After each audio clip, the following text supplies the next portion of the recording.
Good evening, YouTube family. Welcome to another Two Family Homestead live stream. Woo!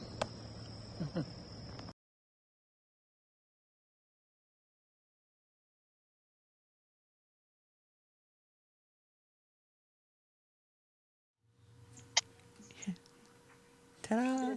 Yeah, I know. I see it. Hey, everybody. Hope you had a good weekend.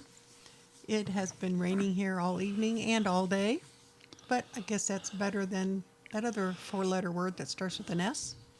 So we'll take the rain. Tonight's guest, Terry, City Girl, Country Heart. Who's that? She doesn't live that far from Big Bear, Yeah. like right around the corner. Right around the corner. It's garden. She has chickens. Gardens, chickens. What else she do?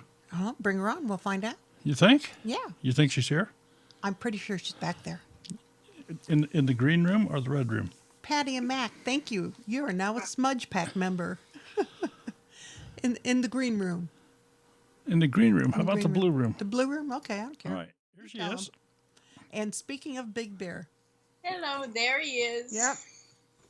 Hey, Terry, how are you? I am good, Sherry. How are you doing? I am fine.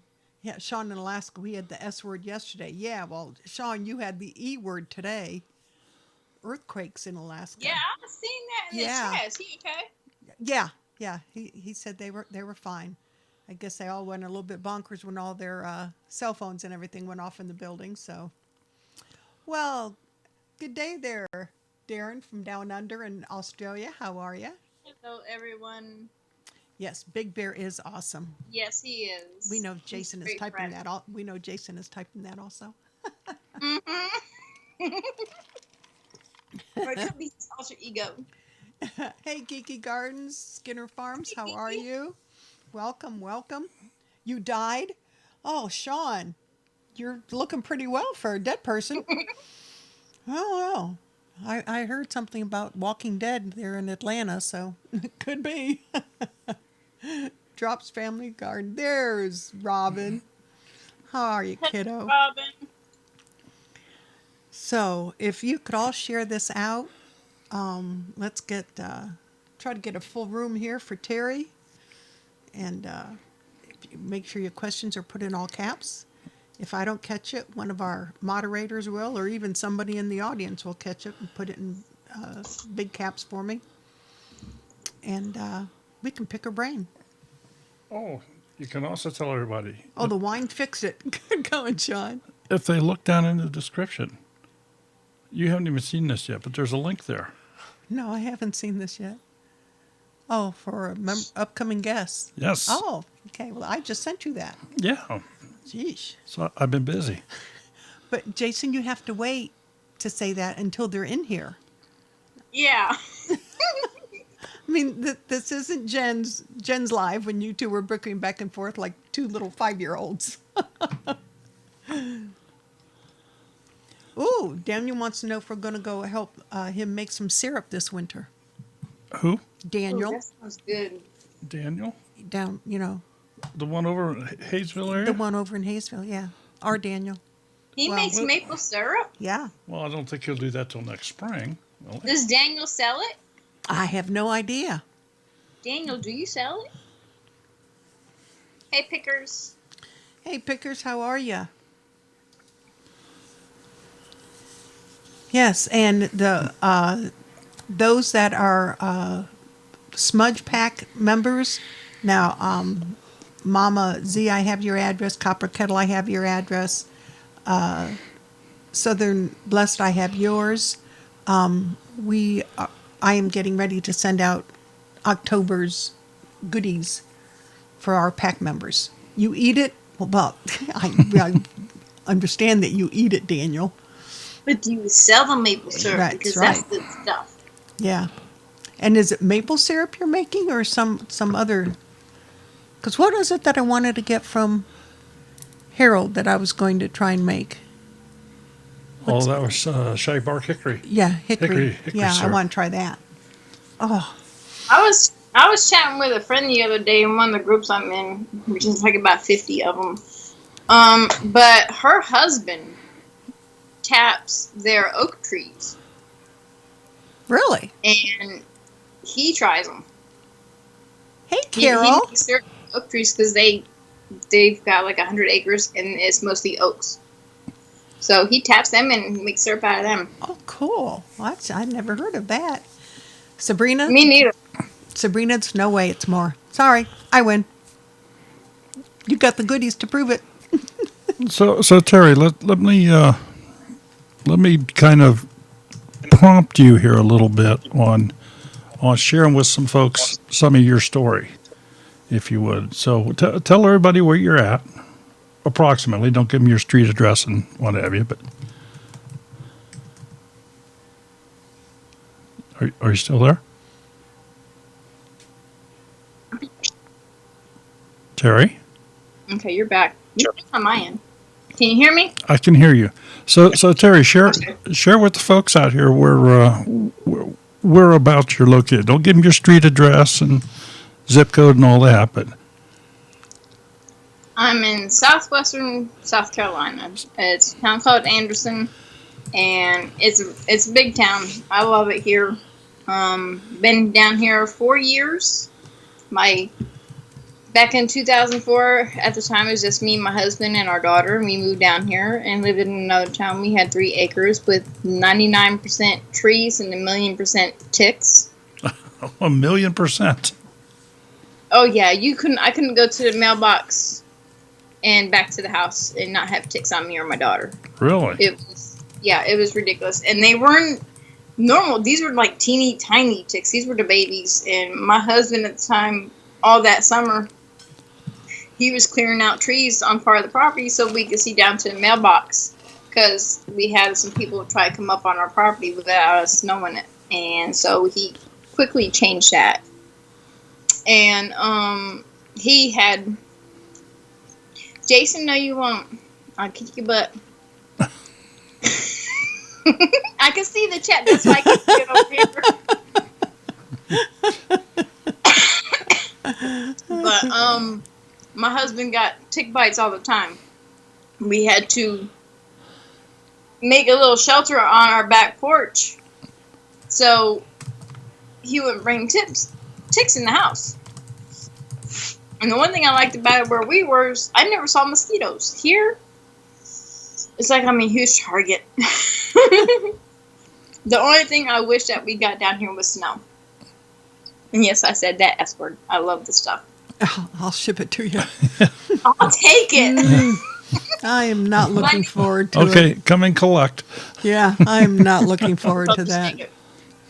So you own your property now? You rent it or what? No, I rent. When we moved down here, we moved into a trailer park, and it was a 2-bedroom, 2-bath mobile home.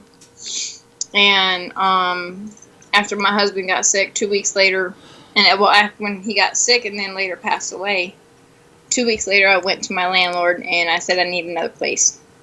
And by the end of maybe a week later, my son and I had come over here and looked at the house, and I talked to him, said, how much you want for it? And he told me, and I told the office manager, and he goes, give me a few minutes. And called me back a few minutes later. He goes, you're not going to get it for that price. You'll get it for this price. And I said, I'll take it. I'll be right there with the money for January's rent. And so that day, I signed the lease for January, moved in here January 3rd, 2018, and been here ever since. So obviously then, being aware your husband passed away pretty unexpectedly, if I'm not mistaken. Yeah, he ended up getting brain cancer. It was an undetermined type of brain cancer. They could not treat it. And you've also had a couple other issues to overcome personally and with your kids. Is that not the case? Yeah, I still deal with it. My daughter has autism. Okay. We found out when she was 12 that she was, at the time they weren't calling it full spectrum disorder. They were still categorizing it. And she found a category of Asperger's. And she's high functioning Asperger's. And in order to determine the severity of autism, they do a test called an ADOS test, and you have to see a specialist that does the test. And that person asks the child questions, they ask the parents questions, and they rate you. And the severity goes from 0 to 10. And after he got done talking to me and her, he went and added up all his numbers and everything, and he comes in, he goes, if there was a higher number for this ADOS test, she'd be at it. And he goes, she's at a 10 according to the chart, but she's actually higher. And I asked him what he graded her at, and he said she's an 18 or a 19. And on top of that, she's got anxieties, and she's got scoliosis really bad too. Okay, and what's some of the challenges that that you are overcoming or continue to overcome? Well, with her autism, it's like this time of year, she will go outside more. She does not like to go outside because of bugs. She is scared of flies, mosquitoes, gnats, spiders, any kind of bug. Yeah, It freaks her out. I don't like them either. It's like during the summer with fireworks, she does not go outside that much. She won't go outside. She will stay far enough away to where it doesn't bother her ears. She's sensitive to high sounds in her ears. But little by little, she's overcoming it, and she's getting more braver. So it's not easy with her because she has her moments where she can be fine and getting along with her brother and me, and then the next minute it's one little thing and it triggers her, and she is having an anxiety attack, and you name it, she's saying it. Okay, but according to your About page, you also have epilepsy. Is that correct? Yeah, I have epilepsy. I've had it since the day I was born. And can you share? That's something I believe probably everybody has heard of, but maybe they don't really know anything about it. Okay, with epilepsy, when I was born, when my mom was having me, they had to do an emergency C-section on her because it was called, she had a prolapsed cord. And that's where the umbilical cord comes out first, and with the contractions, it cut everything off. Wow. And I nearly died. I was on the way out of my mom, and they lost my heartbeat. So the doctor had to push me back up into my mom and shove my dad out of the delivery room and cut my mom open in the delivery room. They didn't even have time to take her over to the OR to get me out. And when the doctor pulled me out, the only way my mom found out I was a girl and that there was a problem is there was a nurse that gasped and said she's seizing. She's having a seizure. And at the time, no one really knew a whole lot about epilepsy, and people still really don't know a lot about it. What happens with a seizure is, like anything our body does, our brain puts out electrical signals. So what happens is, like, say this is your brain. Say you want to go from A to B in the spots in your brain for those signals. What happens is with a seizure, it misfires and it'll bounce all the way around wherever it wants to go, and then it gets to B, and that's at the end of the seizure. So it's like a delayed reaction type thing?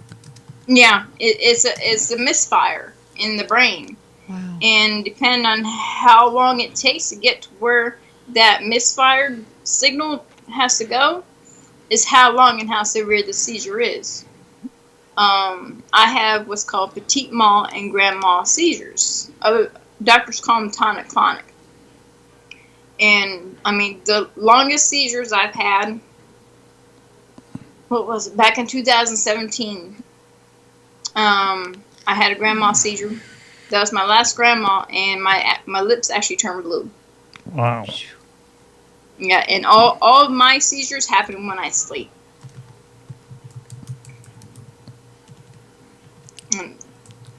I don't like it, but it's something I live with every day, and I like sharing about it and So telling people is about it. there some sort of monitoring device then? I mean, if you say this happens when you sleep,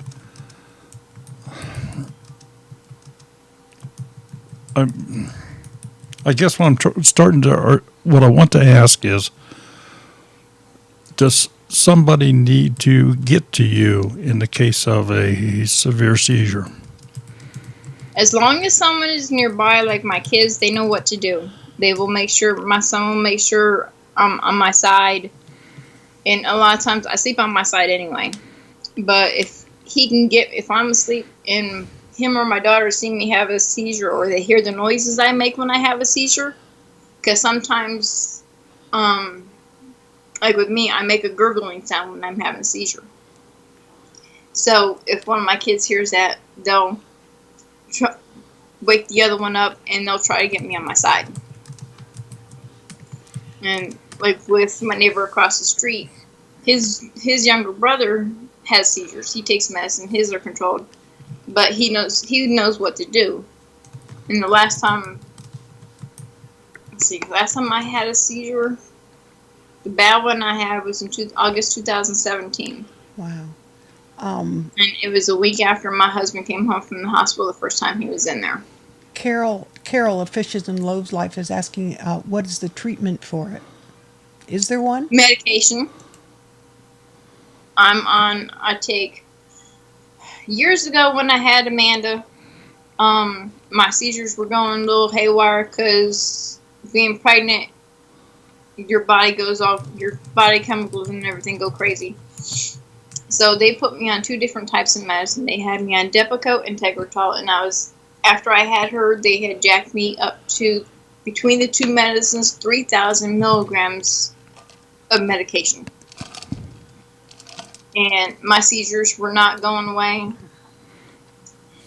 Exactly, breakaway, thank you. My seizures weren't going away, they were getting worse. It was to where I could not take care of my daughter. My husband's 2 daughters from a previous marriage, they were helping take care of her. My dad was, my mom was, my younger sister was. My mother-in-law was coming to the house and helping with her. And in 2001, after my mom passed away, and I would not suggest this at all, don't ever do this if you know anyone that has seizures. Don't ever suggest this to them, because my mom would have shot me if she knew. So my doctor he was highly ticked off at me. The day after we buried my mom, it was September 6th, I went and got my medicine, and I went home and I flushed every single bit of medicine down the toilet. And I didn't take anything for a month. The following month, went and got my medicine, and I started taking the doses again. And I learned from that month of not taking any medication that my seizures, I went from having 4 or 5 seizures a week to 4 seizures in a month. And so I started taking them, and I saw my seizures started going back up. So I noticed my medicine wasn't helping me. I was only seeing my neurologist once every 6 months. And so I started cutting myself back. It took me 6 months to cut myself back from 3,000 milligrams to a 100 milligram pill, 100 milligram pill a day. Jason, for some people, yes, weed does help. I don't do it. I've never wanted to. I've never tried CBD oil. I know people that have kids that have seizures. A friend of mine, his brother has a 7-year-old son that has seizures. And he has the type of seizures where he just stares off. And he can have up to 1,000 seizures a day. Oh, my. There are so many different kinds. And it's like, if they just stare off like they're zoning out, for that kid, he's having a seizure. Well, his dad flies out to California once a month, get CBD oil, ships it back home, and then flies home. Once a month he does that.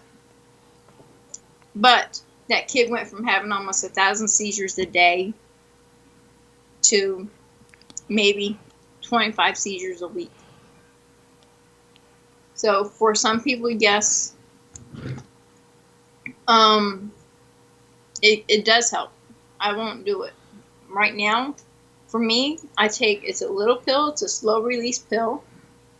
I take 2 100 milligram pills of Tegretol a day.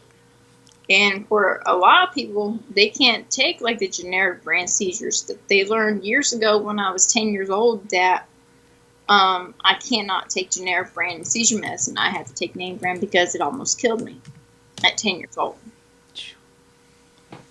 Wow. Okay, well, I've opened up the phone lines. If anybody would like to call in, maybe ask Terry some more pointed questions on the epilepsy. That's something she's willing to share with folks. They can ask me anything regarding my gardening, my chickens, anything, how I deal with my kids with their anxieties and stuff. Well, I was just getting to your chickens and gardening. I mean, I've seen on your Facebook page some of your bounty harvests, and you're I don't know, what do you got, 400 chickens or something? I wish. Last September, last year, the guy I was dating, he got me a chicken coop. And he knew I was going to get chickens. My son was given a trampoline, and my landlord came over saying the insurance company that we had to get rid of the trampoline or they were going to raise my rent. And he knows he can't. He said he would never do that because he knows I couldn't afford it. So I told him I was going to turn it into a chicken coop. And around Father's Day, Tractor Supply was having sales on chicken coops, so he bought me one. And then a few weeks later, because he was looking different places, and I was looking on Facebook Marketplace, Craigslist, and so I found this one person on Craigslist. I kept going back to this one ad. They were selling chickens for $5 a piece. And so I messaged them, and they gave me their name and their address, and I told my boyfriend at the time, and he goes, "That sounds like my cousin." And I asked him, I said, "Do you have a cousin named such and such?" And he goes, "Yeah, he's my cousin." And so when we went and got the chickens, we were there for like 2 hours, and they were chit-chatting away, and I was in heaven seeing all the chickens. Oh my gosh. He had the most beautiful chickens, and his cousin raised Barred Rock, Rhode Island Red. He had Golden Lace Wyandottes, he had Easter Eggers, he had a few other kinds, but he was selling for $5 a piece. I told him, I said, I only want hens. So I got 4 chickens, I got 2 Barred Rock, a Golden Lace Wyandotte, and he said it was an Americana, but it wasn't. Terry, there's somebody here in the chat. Dirty Lazy Keto with Yolanda is asking, I read that keto was developed for epilepsy. Have you tried that? Yes, keto was, because they found a long time ago that if they're finding kids and adults, if they put them on a keto diet, that because that's where it originally was. They developed it because they were finding kids certain foods they were eating. It was making them have more seizures. So, and one of my best friends in school, her younger sister had seizures, and they put her on the keto diet, and she almost died a few times from having seizures. So they put her on the keto diet, and little by little, over the course of a year or so, her seizures almost all stopped.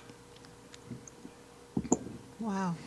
And it's crazy because a lot of people think, oh, it's just like a diet fad. No, keto was designed for epilepsy and people having seizures. And just evolved around from that to what it is now. Yep. Hello, TJ.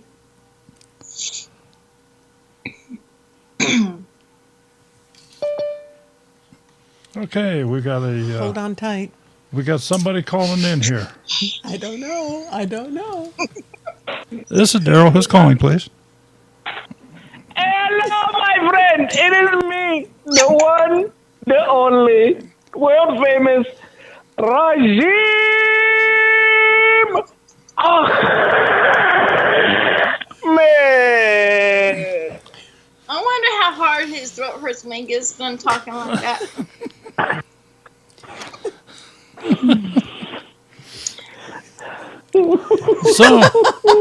So Regime, how you doing?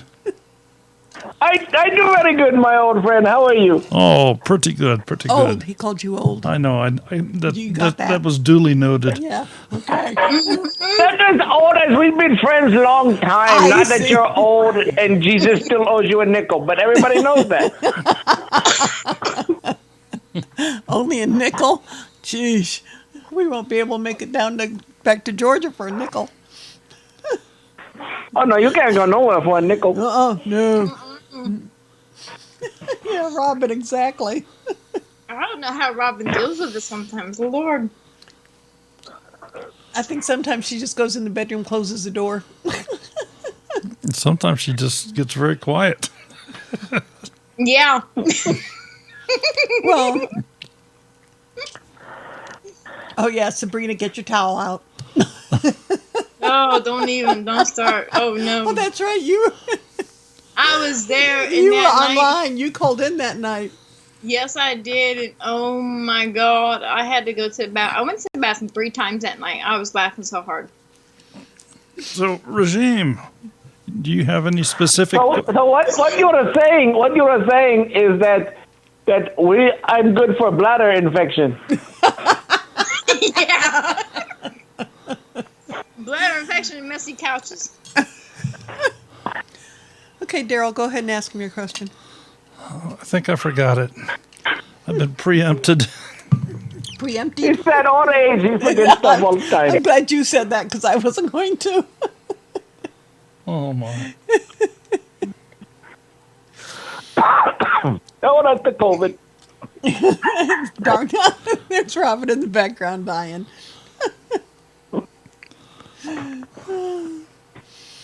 So, Darren, it was an awesome night. One won't be soon forgotten. You know, in Iraq, we had a friend. He had the seizures. Yeah. But his career, he was the bomb maker, so it didn't last very long. He go boom.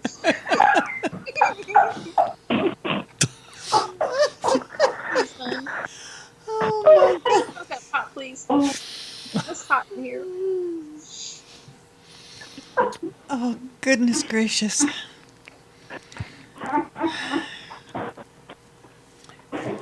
oh, So what's Ahmed's question?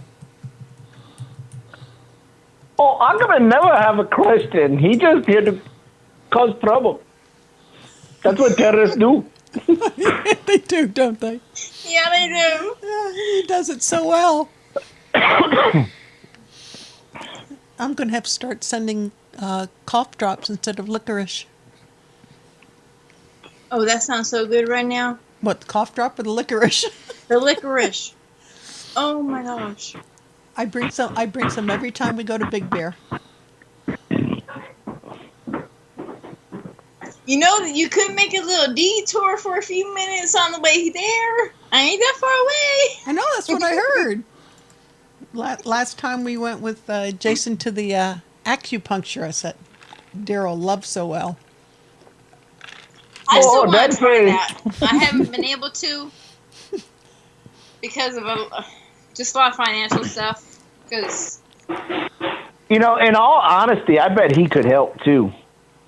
I think he could, especially with my back and my hip, because my insurance company does not want me to get an MRI on my back and my hip. They want me to do 6 weeks of PT. And I don't think that would help me one bit. Every day. You jump on it, mommy, go away. So, speaking of PT, our pasty white Marine is not very happy right now. Why is that? Well, one, because I call him Pasty White Marine because he answered a polo and he didn't have like a shirt on. And how can you be in California and be that white? He looked like Whiteout and Elmer's glue made love, and he was the result of it. Well, isn't he now in Northern California, not Southern? He's in California. Yeah, he's in California. But anyway, they had a Marine go AWOL, and so now they're pretty much kind of locked down and have to have I's dotted and T's crossed. And so I guess he had a hot date, and then I guess it went cold. Yeah. Hello, Ghost Off Farm. Hey, Morgan, how are you? Oh no, there goes the neighborhood. Go John Farm in the house. You can't stand next to Gold Jaw Farm. You know why? Why? Because he'll goose you. Jeez. Oh my goodness. You see what I did there? He has lots of geese. Yes. I said he goose you. Yes, Yeah. you did that very well. Work with me, tough crowd. Work with me. I like watching Ghost Off Farms because he releases the quack, and I love that. I love his videos. I guess I lost something in translation. Oh. But there's one thing like with my videos, and a lot of people don't know this.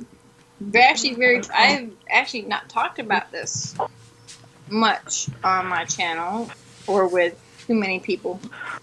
But when I started sharing my epilepsy videos, talking about epilepsy and the different things with it, it was Jason's idea. Him and I were talking one day, and I was trying to figure out different things I could do on my channel.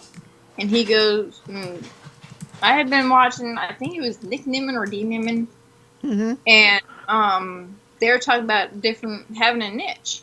And Jason goes, you got something that you don't hardly see on YouTube. He goes, you got epilepsy. You can talk about that and educate. He goes, you're so profound about talking about it, and you're so passionate about it. Share about it. And I was scared to death. I was scared to death to even talk about it. Yeah, I would say I have epilepsy and I have seizures off and on. And it's been a while, but anytime I did a video talking about epilepsy or my epilepsy, I've never gotten a bad comment on it. And it's thanks to Jason. I need to get back to doing it again because I did it so much. I kind of burnt myself out on a lot of things I was doing. But I'm getting back into doing them. I have 3 I did, like with my gardening. It's one of my biggest helpers for relieving my stress because stress, if I get really stressed out, I get a lot of other problems that go along with my epilepsy. I call them temple headaches. I get real bad pains in my temples here, and they will lead to a migraine for me. And over the last 9 months, I found out the more stressed out I got and less sleep I got, the more problems I would have. It's like time I thought I had a seizure recently in my sleep because, and a lot of people don't understand, with my epilepsy, and I haven't found anyone else that this happens to, but maybe 10 other people in the last 20 years. When I have a seizure, I get a really strong metallic taste in my mouth. And it's like if you have a pocket full of change and you've got your hands in your pockets and you're playing with that change, and then you go to grab a piece of paper and you lick your finger and you get that nickel and copper taste. For me, it's really, really strong. And it doesn't go away for 12 hours. It's crazy. I don't like it. That's how if I ever had a seizure problem with my epilepsy, that's how I would find out the next day or later on that day that I've had it.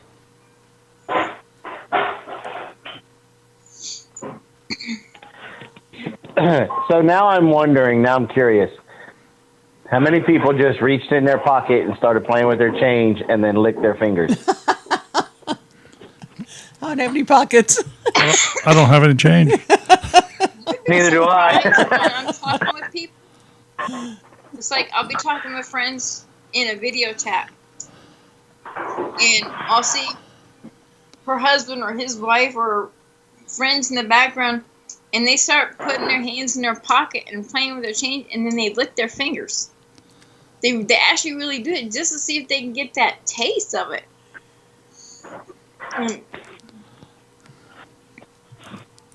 Because when you say things like that, like when Daryl always used to say, just remember you can't hold your nose and hum. That every time he'd say that, I'm grabbing my nose and trying to hum. And you can't do it. I would do the same thing. I really would. Did you hear him? He said, yes, I can. No. There's even a billboard that says that up here somewhere. MNC Family Home said yes. Seizures, brain tumors can also cause seizures. You can get seizures from head concussions, drugs, drug abuse, alcohol abuse. If you've been in a car accident and you were unconscious, any kind of head trauma, lack of oxygen to the brain. What else? It's like a lot of these football players later in life, they're I know people that have friends that are professional football players that have gotten out of it because of concussions, and later in life they're having seizures. Years ago when I was 16, 17, my brother-in-law, I was over at my mom's house and he come over, and my stepsister and their kids, and he's like, Terry, I've got a huge favor to ask. I said, I have a friend outside that came over with us. He is 24 years old. He just got out of jail. And 6 months ago, he started having seizures, and they have no idea why. They've done EEGs. They've done CT scans, MRIs. He doesn't do drugs. He's never done them, but they don't know why. And I went out and I was talking to him, and this guy was scared to death. He didn't know what to expect. And I told him what to look for and everything. And the more him and I talked, the more relieved he got. And I told him, I said, all it is the electrical signals in your brain are misfiring. You got to talk to your doctor and see what medicines you can do so it can help you. Oh, we got both of our Aussies in here now. Oh, okay. Got Darren and Adam. Kiss my grass. That was a lot of concussions. I used to wonder if Apollo had them, because there'd be times that he would just be laying there and his legs and stuff would always start to just kind of shake like that. Animals can have them. Yeah, animals can have them. They can also do that from nightmares. Yeah. Mm-hmm. Yep. Okay. I mean, in all honesty, what did Apollo have to have a nightmare about? Him drinking out of the commode and the lid falls down? that could do it. The visions. Okay, we've got another caller, so let me answer the phone here. MNC, This is Daryl. Who's calling, please? It's TJ. Well, TJ, how you doing? TJ. I'm doing good. I want to tell you the special person you have on right now has helped me with the passing of my wife. She's one of the few people that I can talk to that understands what's going on. I want you to understand how special this person really is, and I can't even fathom not being able to talk to her. Well, yeah, she's a very good person, and we've never personally met. Not yet. No, not yet. Not yet. We're close enough. We're going to have to. But we've been virtually acquainted with her for some time. Don't you start, Terry. Too late, Sherry. I'm watching. So, Yeah. So I mean, and we have a mutual friend, and that's where she reached out for the first time, asking how I knew him. It was just totally has nothing to do with homesteading or anything else like that. He's somebody that vapes, and that, because that's what I did. I don't anymore. I've pretty much, during my wife's illness, I walked right away from it. So, but I haven't talked to him in a while. But it's, it's just one of those things. And then we started talking after that, and I finally got chickens, and we were talking about that, and so they were almost ready to go outside. Well, this is something that, at least wise from my perspective, I find very, very special about this entire community. You can, we can talk with some of the big, huge channels where they've got 300,000 subscribers and stuff, but that's almost too big. There's no close, no personal connection. Personal connection there, right? Yeah. So. Well, Jason was another one. He would Marco Polo me all the time, and till Marco Polo broke my phone. Then he got busy, and I just don't know why I want to disturb anybody or whatever, but I know that's not the way he would look at it. Well, Jason's already disturbed. No, seriously, Marco Polo broke my phone. I can't polo on my phone that much anymore. Yeah, Jason's already to do it. Jason's already disturbed. Well, so then we okay. need to find another way to talk. Then, I mean, I could call you. You mean just calling on the phone? You mean? Yeah, Yeah, the old-fashioned thing the we all did old-fashioned for way. a long time. The old-fashioned way, exactly. So, and I love how TJ talking about he walked away from a vape. He didn't walk away from it. He walked outside. He was like 2 blocks from all them fires, like all the time. Yeah, really. Yeah. Instead of these polos and talking about the fire, the one fire's over here. See the smoke.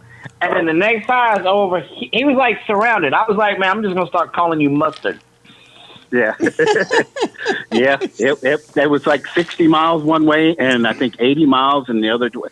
I think they're getting them under control because the skies have cleared up, and every once in a while you'll see a huge trail of smoke. But now I knew I was going to be okay because, like I said, I just packed the dogs and all of my damn chickens now, and my old man and the kid into the tiny little Toyota Yaris, and we'd have hauled butt to Vegas. Yeah, now they have them in Colorado. I had a Colorado. contingency plan all in play. The Marines were fixing to show up and come get you. Hey, that works for me too. I could have seen that, Polo. So what's this Huey doing in my backyard? Shut up and get in. That would have been hilarious. Because every once in a while, since I live out in the middle of nowhere, every once in a while a helicopter will go over, and it's not a quiet thing because these helicopters are pretty big. Metaflight helicopters are pretty big, and we live out in the middle of nowhere. And I can tell you now, one trauma center is 50 miles in one direction, another one is 80 miles, and so if it's that bad, they life flight them and take them out here. But it sounds like they're landing in the backyard, to be honest. That's crazy.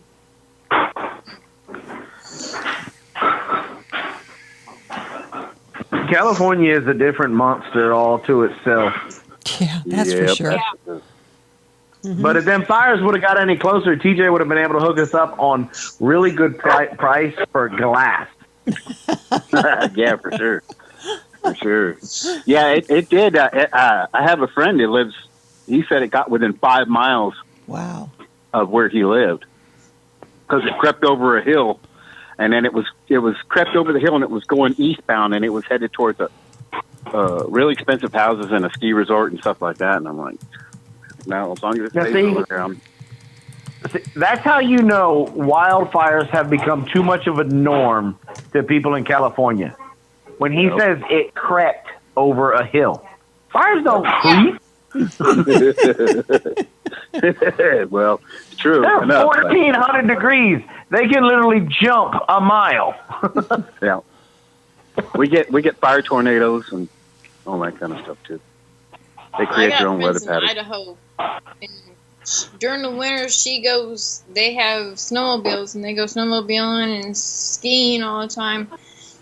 In the summer, they had to evacuate their house 4 times because the Terry, fires what would were where happen? she lived in Idaho. Terry, what do you think would happen in our area if all of a sudden we were in the middle of a fire tornado?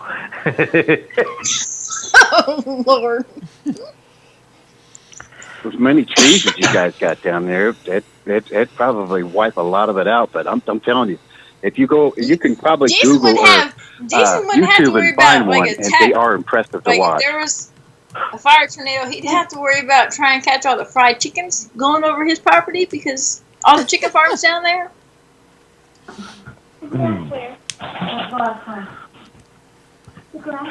Yeah, for sure. So, but yeah, I think I think her and I figured out that I got about a week's more time before my first round of chicks go outside. No, it was today. How many did you get, TJ? Well, I bought 10 at a hatchery, which is if I go around, sneak around the backside of the base, and it's within 35 miles of my house. But if I go the long way, it's more like an hour. I didn't even know the dude was out there. So now I can go get ducks, I can get quail, I can wild birds, you name it. This guy's got it.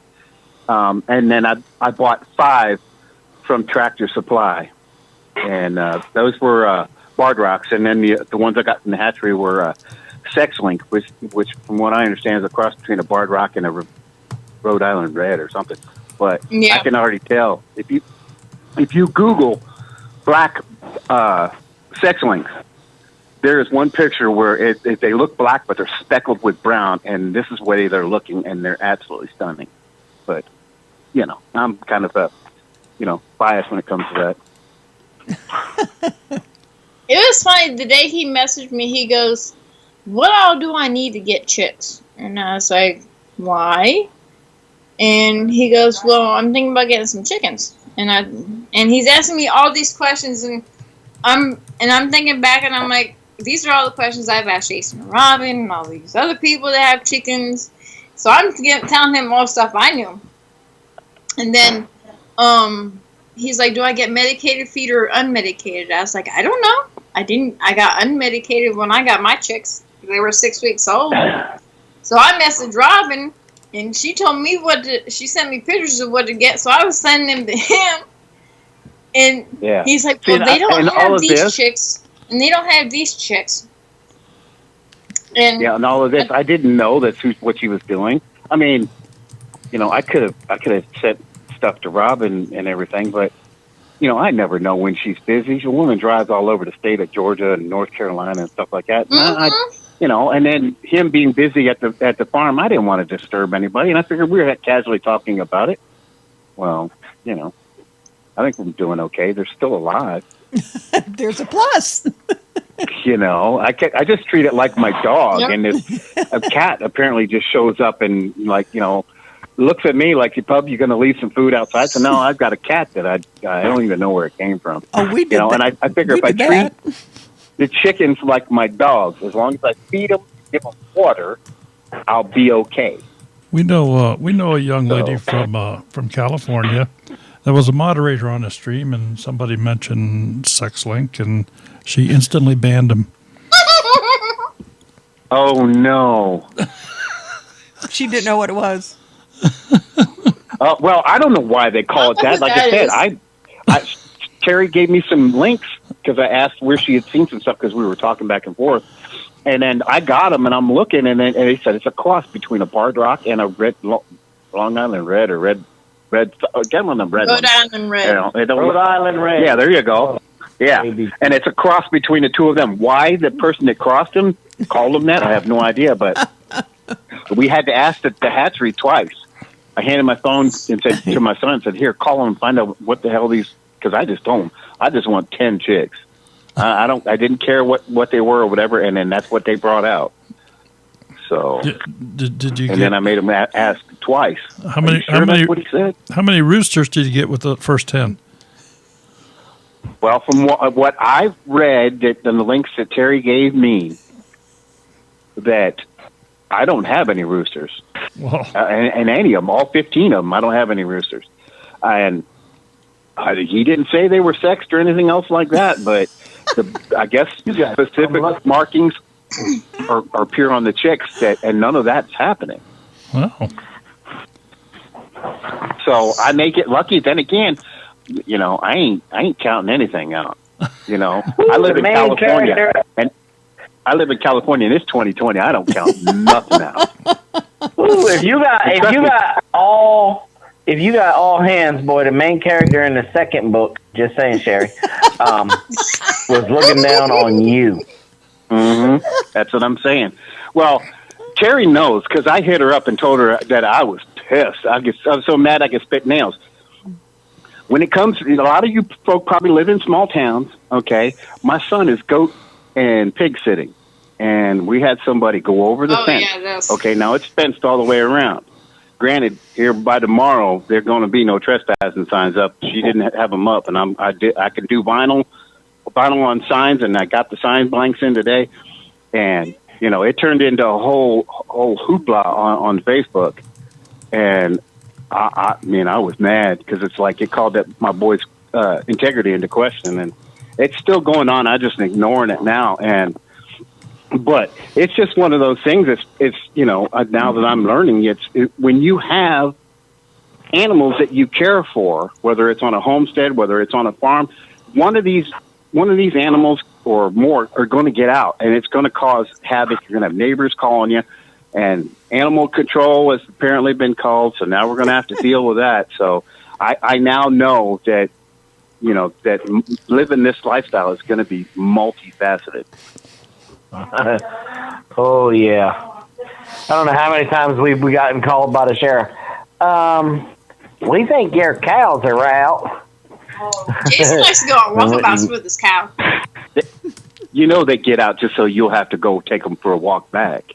Yeah. Well, see, I mean, when you start dealing with larger livestock, and you start dealing with when you have a larger homestead, anytime you get a storm, you have to walk that fence line, and you have to walk it just as soon as you can, because 98% of the times when our cows have gotten out, it's because something has fallen on a fence. Yeah. Or they just want to come into the front yard. Is we got 100% control of what's done and everything. The purchasing of the food and getting the water out there, and then every time he goes and feeds and waters, he drives the fence line. Because remember, I live in California in the middle of in the desert. The only trees we have out here are the ones people plant. And they don't got any trees. So he drives the fence line looking for pigs that are trying to escape, or every once in a while a goat with horns will get his head in there and yank around the fence and stuff like that until he figures out how to get it out, or until we get him out. But he was clearly one spot where it looked like somebody had pulled it up. So it's one of those nightmares. We'll get a call. I think on your Facebook, when your chicks grow up and they lay the first egg,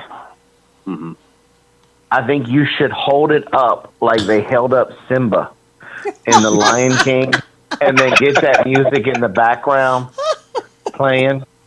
You know damn well that now that you've said this, that's what I'm going to have to do. It's like you just smacked me in the face with a white glove. Literally, is exactly what. And and hopefully somebody will have to hold a camera and videotape it, because if you don't got pics or videos, it didn't happen. That's for sure. Yeah, you got to build you a little ramp and act like you're walking up Pride Rock. No, not Pride Rock. It's got to be. You got to dress it up like a chicken coop. It's like you're going on top of the chicken coop. Not Fraggle. Not Fraggle. Oh no. And of course, that's exactly why we have pictures of Smudge looking at this cow in somebody's front yard. Yeah. I don't know what you're talking about. You don't know I didn't see no pictures. I was sitting in the Yeah, you don't know a I thing. was sitting on the rocker in the living room, looking out the front door and going, "Cow," and they all look at me, and I go, point, and I go, "Cow," out there in the front yard, eating the grass. And see, TJ got lucky because he was showing me, because he was asking me one day. He goes, "How do I know if there's any roosters in here?" And I looked it up, and I had no idea. And with the black sex links, the roosters, and I read this online in a couple different articles, they'll have a white patch on the top of their head. And not one of his chicks have that. Not one. Yep.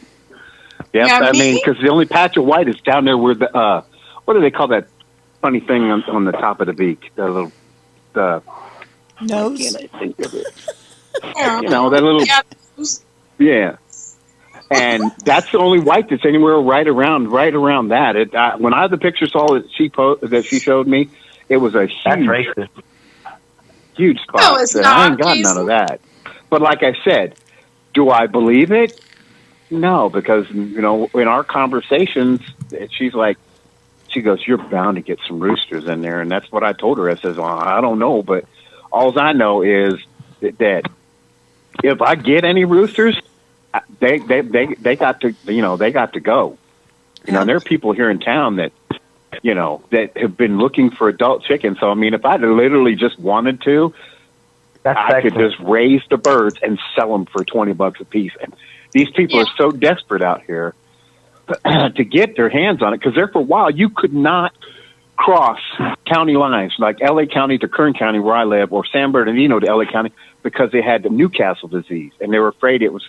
I was seeing stuff when I knew what it was, that there was an egg farm, where they had the eggs, and they killed 1.2 million birds in a matter of a couple of days or whatever it was, because of it. One of the birds or two of the birds tested positive for it, wiped them completely out. So, and apparently they figured out they've got it under control, or it's not a problem anymore. Because, I literally, I think it might have been L.A. County. I went and got these at the hatchery, and ain't nobody said anything. So, TJ, you could have so much fun with your chickens. And you could probably explode all over Instagram. Start dressing your chickens up like those gangster rappers from the 80s and 90s. Instead of Straight Outta Compton, you say Straight Outta the Coop. See now, how am I going to find puffy pants to put on them? Because that was a thing back then. Well, see, they wore the like White Sox hats or something like that. You need to get like Kentucky Fried Chicken visors and Bojangle visors. Oh man, yeah. I might have to set up, because the only Instagram I got is for the hot sauce I make, and I haven't done anything on it. I really probably should do something like that, but yeah, I could see that. And I could see Terry there egging me on to do some of this stuff too. Oh, for sure. I'd find all kinds of links and send him all kinds of links for clothes for them chickens. And she's the kind of person that would challenge me to do it, and then she would need photographic or video proof, because if you don't have either one of those, it never happened. So. And you do all that vinyl printing and stuff too, so it wouldn't be that very hard for you to make up these.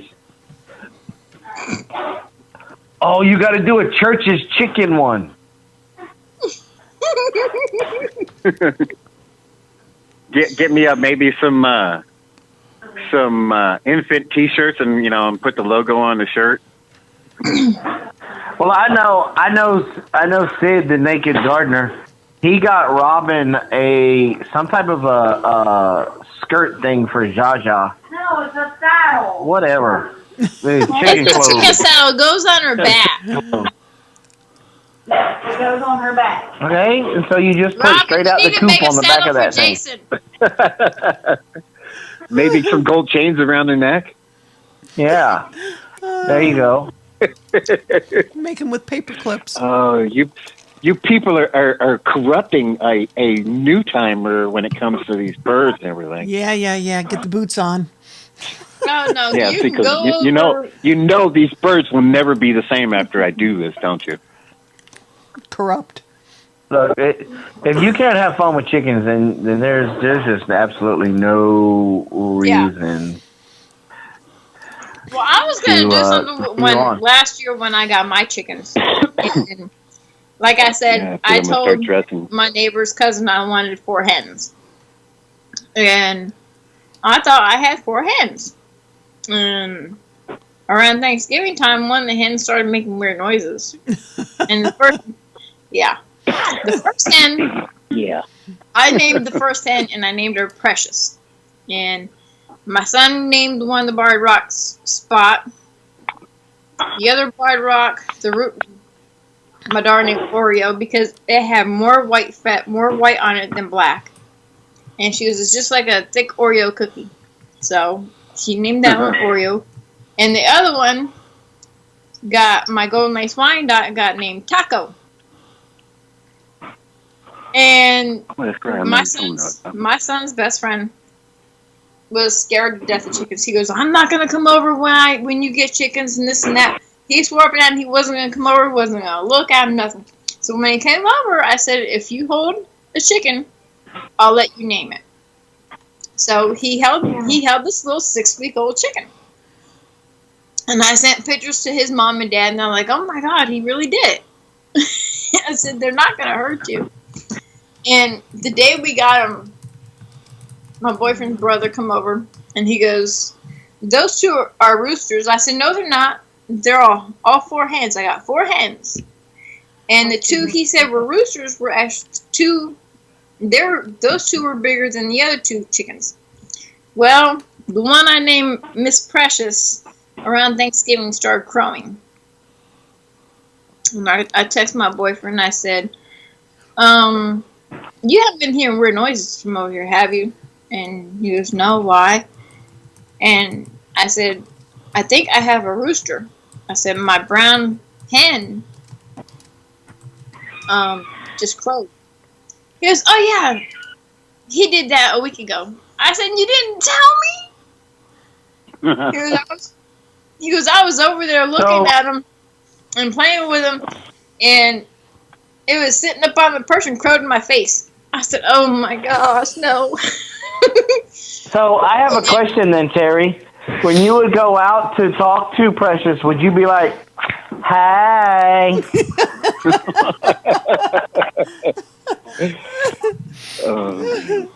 I plead the 5th. I'm not saying. Precious was my favorite one. But Precious turned evil. You play him like Elton John music? Mm-hmm. 'Cause you the Rocket Man. Because the barred rock that my daughter named Oreo, that one ended up being a rooster also. So instead of getting 4 eggs a day, I get 2 eggs a day, sometimes 1. Because the golden lace Wyandotte does not lay every day. The barred rock does, but not the other one. So, when I had to separate my roosters and my hens, Mr. Precious was getting pretty mean.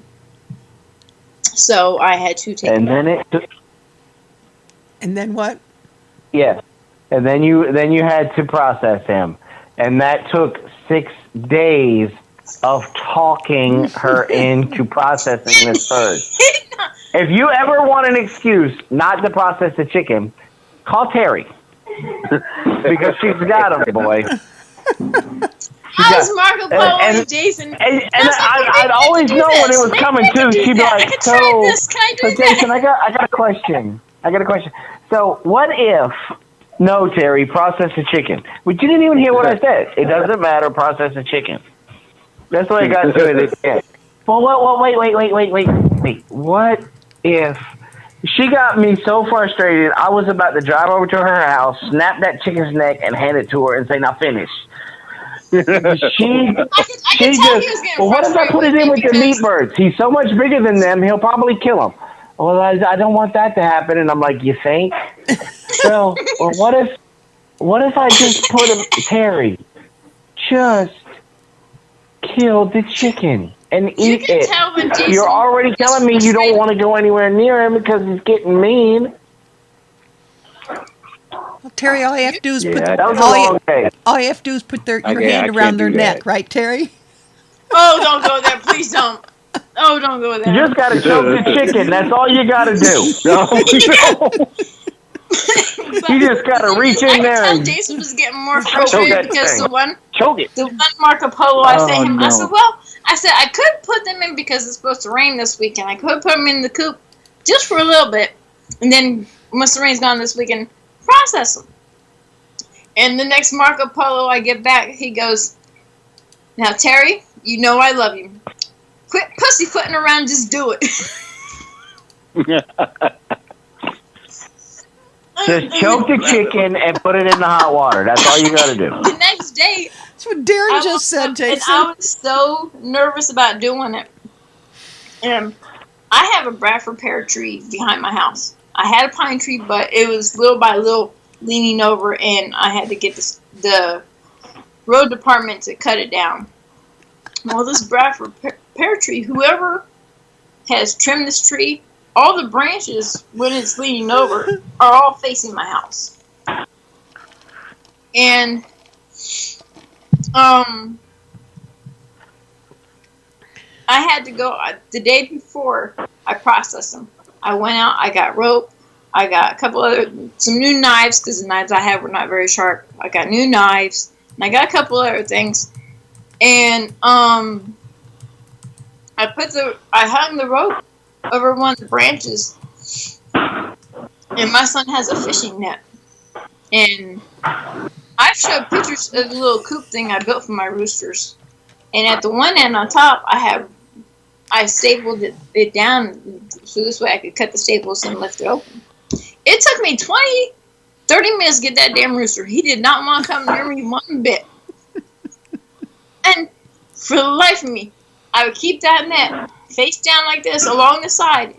And as he would come closer to me, I was dropping bread. I was dropping cherry tomatoes in there, chicken feed in there. I was dropping all kinds of stuff in there to get this bird to come to me.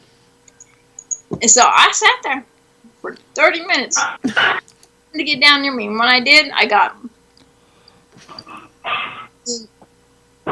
I laugh at it now because she's letting out a whole lot of information. Okay. Yeah, well, what I want to know, and what I think what we all want to know is, Terry, did you choke the chicken or not? No.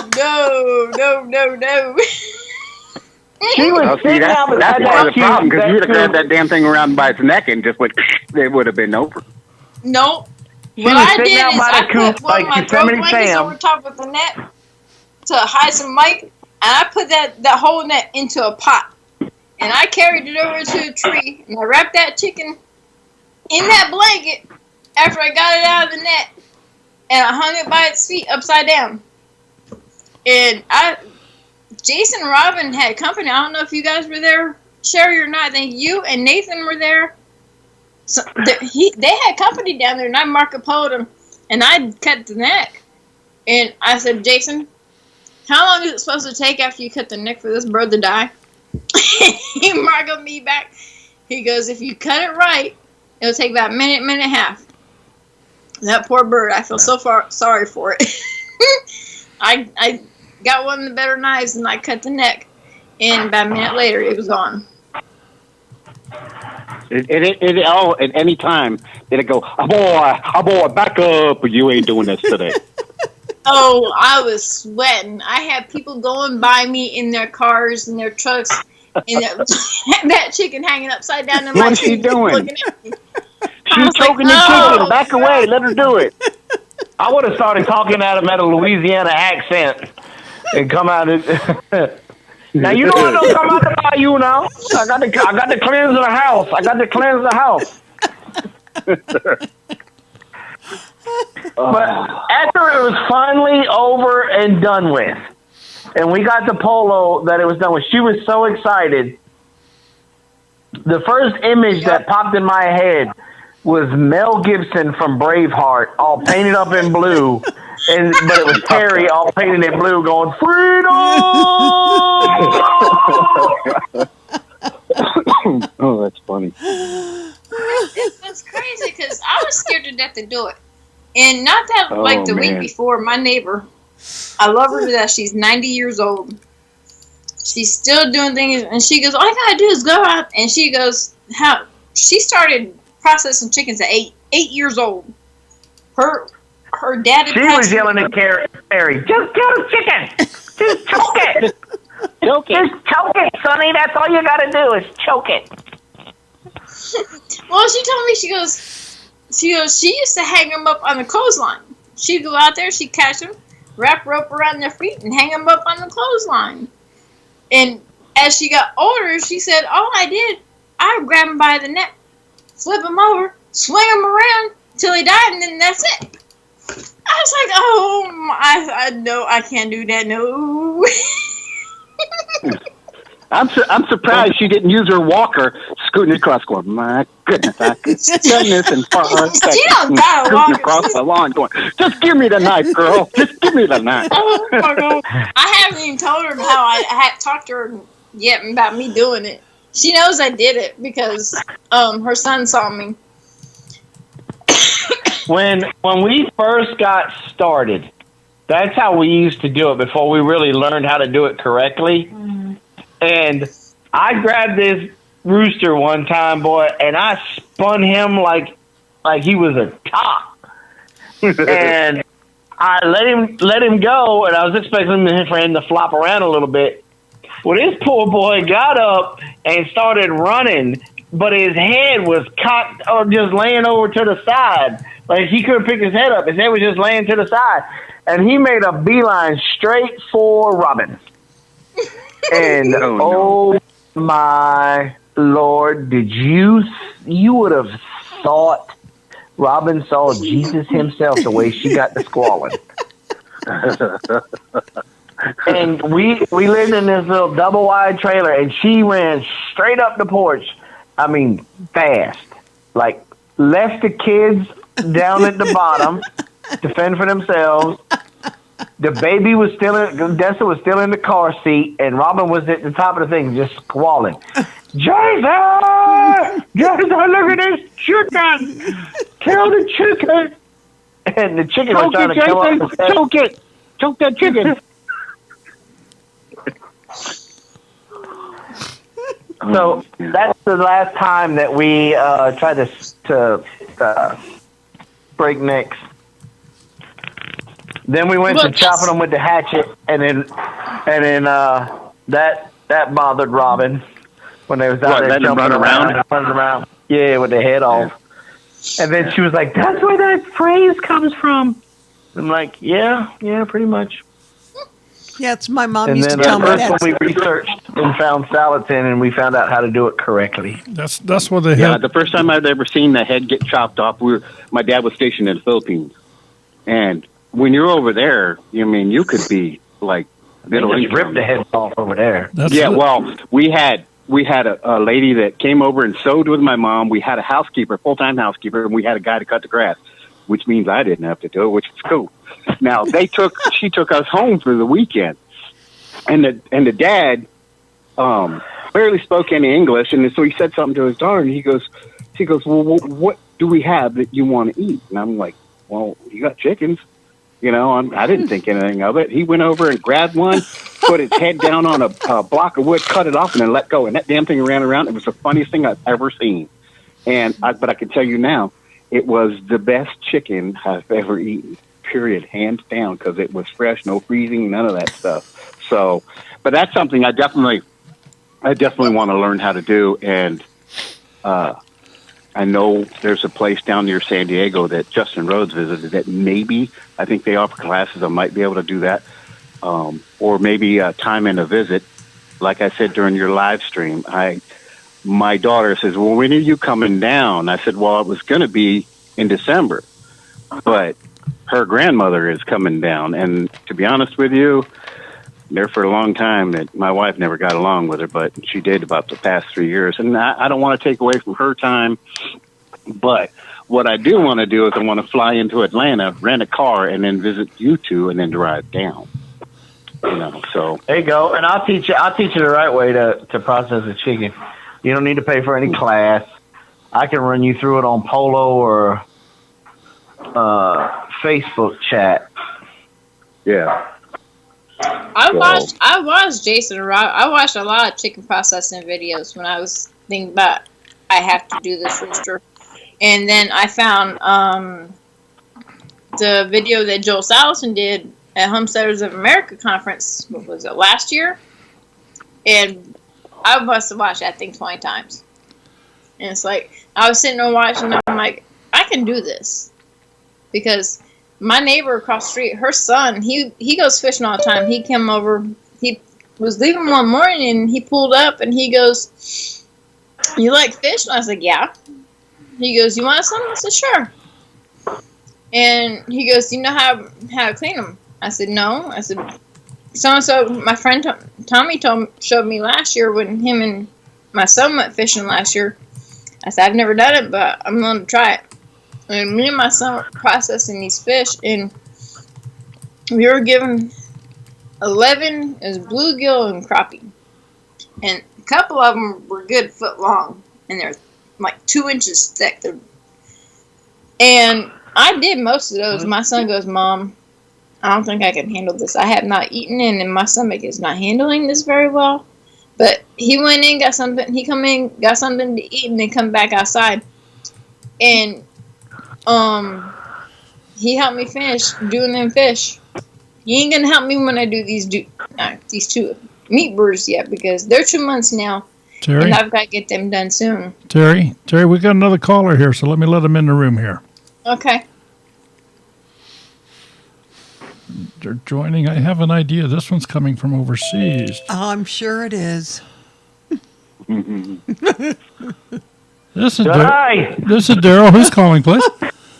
It's Darren from Down Under. Oh, I knew it. Darren from Down Under. How you doing? Hello, Darren. Yeah, not too bad. I had to get out of the chat. That was turning out of G rating in there. Yeah, but you were doing My brother it. from Down Under. Yeah, someone was making fun of you too, Jason. Yeah, I know it was you. But that's nothing new. No. So how is Darren Robin doing? was like, who's this Down Under guy? And I'm like, oh, that's just my brother from another mother. So how's Darren doing this evening? To us, anyway. I'm doing well this afternoon. This afternoon to you, this evening to us. He's allowed to get 15 miles out of town now. Oh, You think he would have that figured out by now, the time difference, wouldn't you? they gave you a Many long. times as you called in, One would many think. times as you talked to him, Daryl still can't do the math. No. Well, I'm off duty for math. I'm retired. So Darren, I hear they've extended your leash. Yes, we can go a whole 15 miles now. Wow. Why are we You not just able to have go a gun. anywhere? We are locked down thanks to the beer flu. Yeah, there's places over in, I think, London and Italy. They're on lockdown again, too.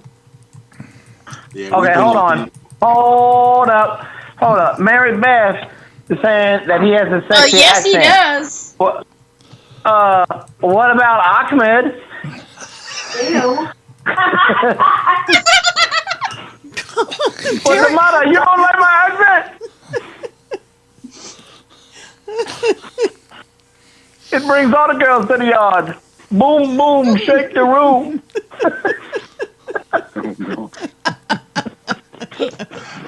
Yeah, that accent goes down with a bang, mate. That was good. You know what's funny? Australian women love our accent.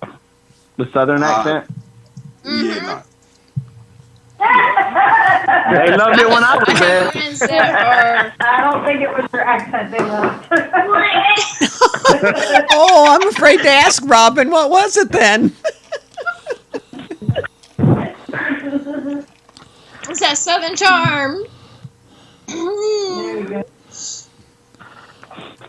It was my ghetto booty.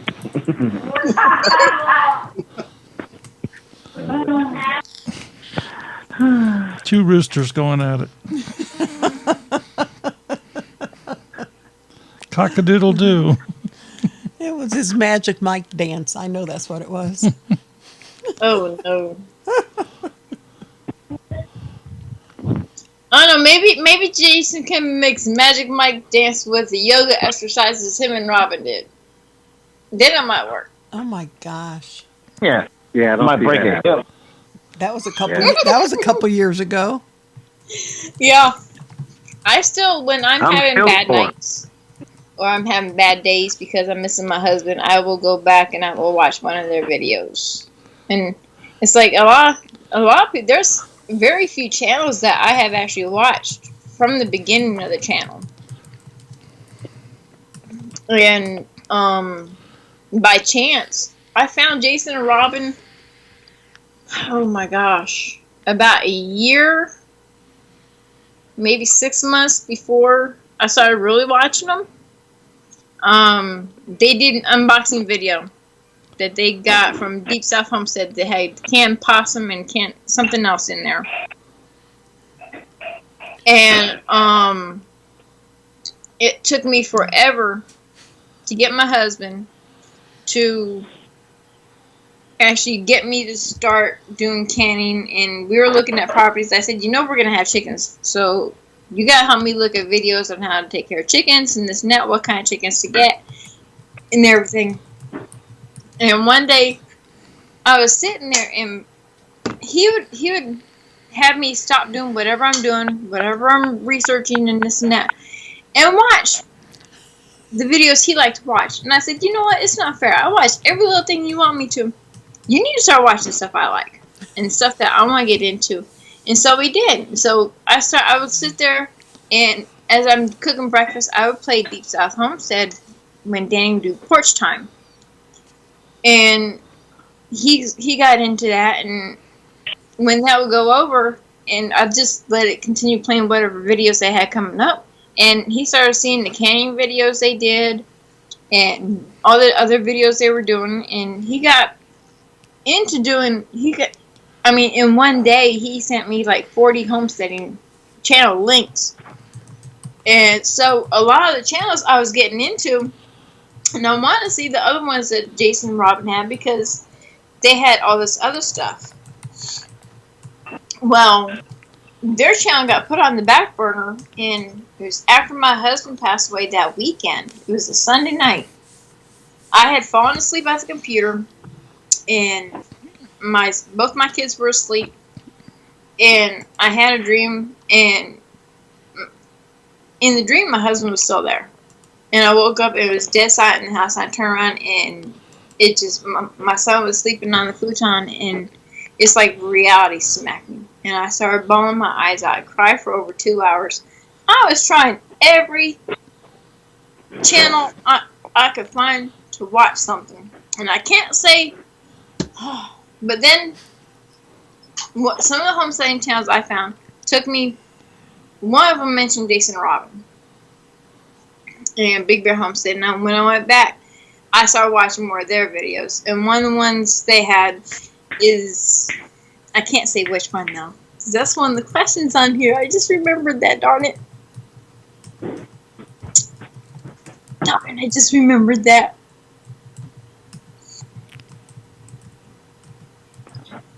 But it's their channel that I go to a couple of their videos no matter what. If I'm having a really, really bad day and I need a good laugh, or I just need like a pick-me-up Bible study stuff, I go to videos that they've done.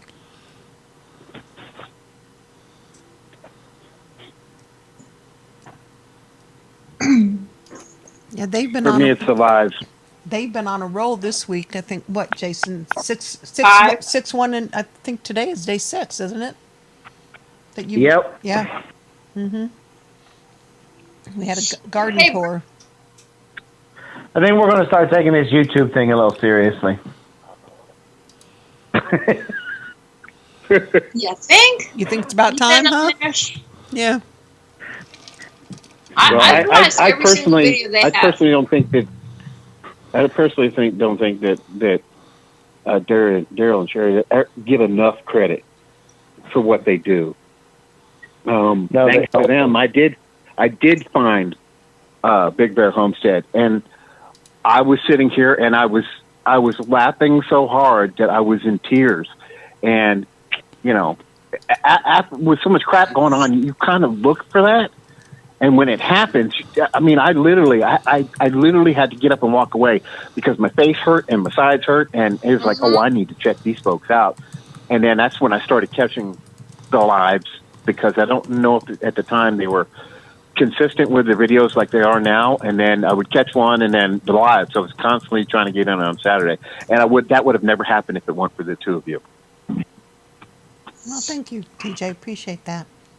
Yeah, absolutely. That's just how important what you guys do for all of these channels. It don't matter if they've got, 5 subscribers or they've got, 30,000 or what. It doesn't matter. As long as you're willing to go to that point and talk about what you're doing, then you need to get on here, get some exposure if that's what it takes.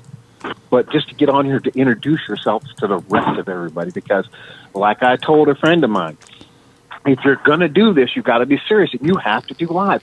People like to be able to communicate with who they're watching. So if you say something and you get a response, it's like instant gratification. They answered my question, or they got whatever I needed, knowledge-wise. And that's why what you guys do is so important.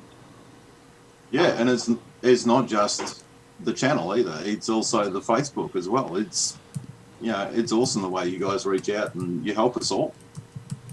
Oh yeah. It's like a lot of people don't realize like how much of an impression they make here on YouTube to other people, like me and Jason and Robin. And it's like when they started doing the Homesteaders of America's conference, I've been wanting to go to that, and I know I can't right now because I don't have a vehicle, I don't drive and all. And but it's like when I met them, I found their page when I went back and started watching their channel, their videos again. I went to their Facebook page, and at the time, Jason was selling some wooden candle holders. And not long after that, we met in person. My daughter wanted to stay home, and because she wasn't feeling well, so I let her stay home and sleep. My son and I walked to where we met them, and it's like a 25-30-minute walk. And I was like fangirling the whole time. I was like, "Is he gonna wear that hat he wears all the time? Is he gonna do?" I said, "Are they?" I was like, "What if they're not really like they are on YouTube? What if they're not like that in person?" And I can tell you firsthand, what you see in these videos, in these live streams, in their live streams, that's how they really are. They are. I've had bad days, and I don't think Robin knows this, but when her and Jason get picking at each other, and that laugh of hers, it's a contagious laugh. You can't help but smile and laugh along. It will cheer you up on one of your worst days ever. And at the top of my list, Big Bear Homestead is one of my favorite YouTube channels. They're at the very top. Because they do have that heart, and they will help you. Yeah, Robin and I don't talk as much as I'd like to. And I know she's busy with life and work and everything else. But in a lot of ways, she helps on a daily basis in more ways than she even knows. I She agree. really does. I agree. And In all I'm honesty, thankful Robin and I to don't have talk that as much as advice. I would like. Huh? I said, in all honesty, Robin and I don't talk as much as I would like to. She's so busy now with that new job. Well, stop pissing her off and she might talk to you more. No, I kind of enjoy the silence sometimes. Oh, touche, Darren. Touche. That was good.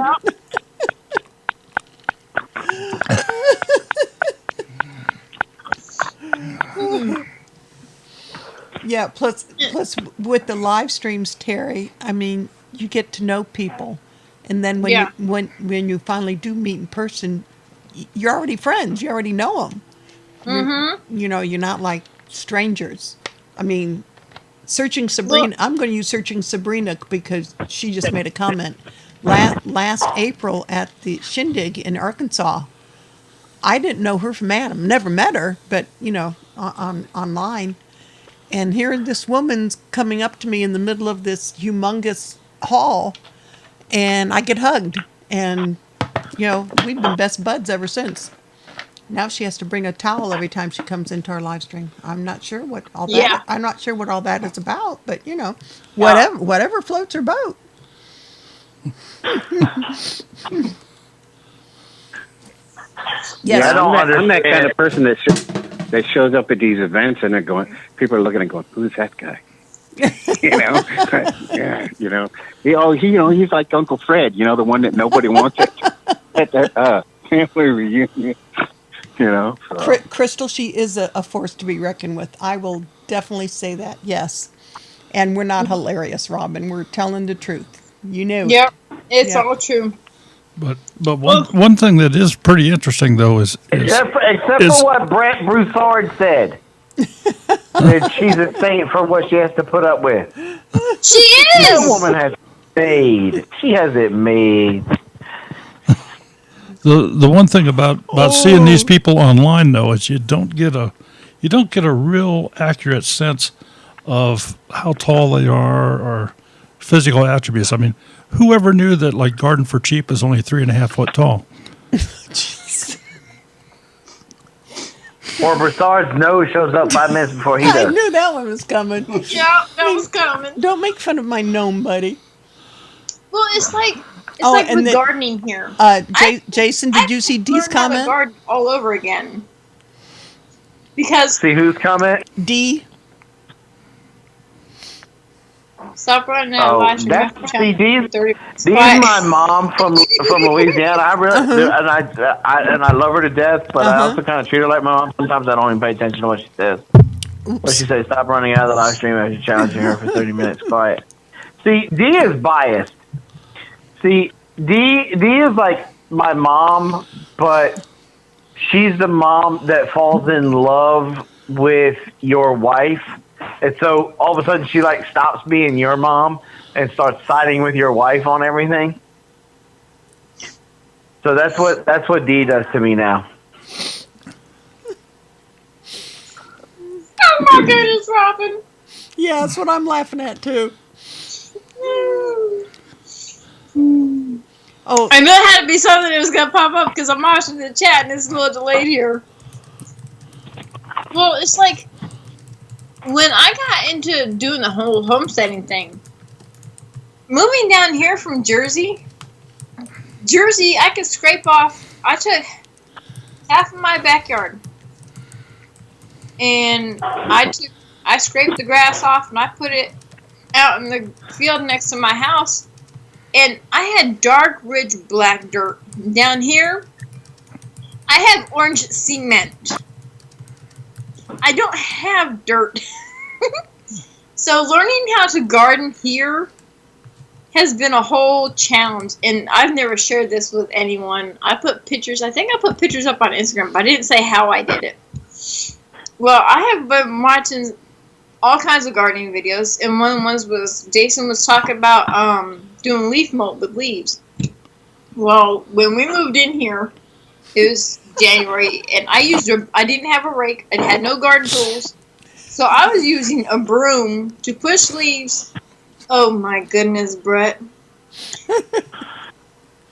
I'm not in love with the boy's mustache. That mustache makes it where he can't be. He's not allowed to be around in a school zone. That's what that mustache You don't look does. right with it.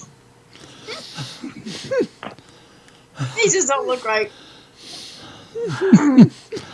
Oh my god! What a way to make me go squirrely, huh? Oh. But when I started gardening here, I watched Jason's video about doing leaf mold, and I messaged him and asked him questions. And I had gone to the store. My son and I took a cab to Lowe's, got some bags of topsoil, and I took my weed whacker. And because the ground out back was so hard during the summer, I took my weed whacker and I used it, and I got rid of the grass on top, and I mixed compost and the dry oak leaves, and I put down, and that's how I started my gardening here. I couldn't get anything to move, no matter what, if I got a shovel, a rake, what. And I'm in South Carolina. I ain't that far from Jason Robin. But they're not in South Carolina. 40 minutes south of me. No, we're the best homesteaders in Georgia, baby. Whoop, whoop. But it's videos like Jason Robin put out, and other YouTube channels, homesteading channels that put out, that have gotten me to learn how to garden. My neighbor, he offered to come over and till up my yard. And a lot of people don't realize I have a small property that my house sits on. It's a 1/4 acre property. And years ago, the woman that owned it split it in half and put a trailer on the back half. Well, I can't do anything with that back half now because my landlord put a trailer there 2 years ago in between the 2 hurricanes we were getting. So I can't do anything there. So I'm using a 10 by 40 spot next to my house. I'm getting half of a 1/4 acre to garden in. And I have a 10 by 40 garden next to my house. I have maybe, 2 feet from the garden to my chicken coop. Behind that, I have another, 14 feet. And I'm loosening up dirt back there, a 12 by 12 spot, so I can plant back there. But I have done cardboard, leaves, wood chips, topsoil, compost, what else? Potting soil. Just to you had the perfect spot back there that you could have had a greenhouse that rivals anybody if your landlord would have given you permission, because we were all in to help too. But she's definitely working at a major disadvantage with the property that she's got, because I mean, she's pretty much what Terry gets growing. You might as well say she's gotten it grown in stone, for a lack of a better term. She's put a lot of work into what she's got so far.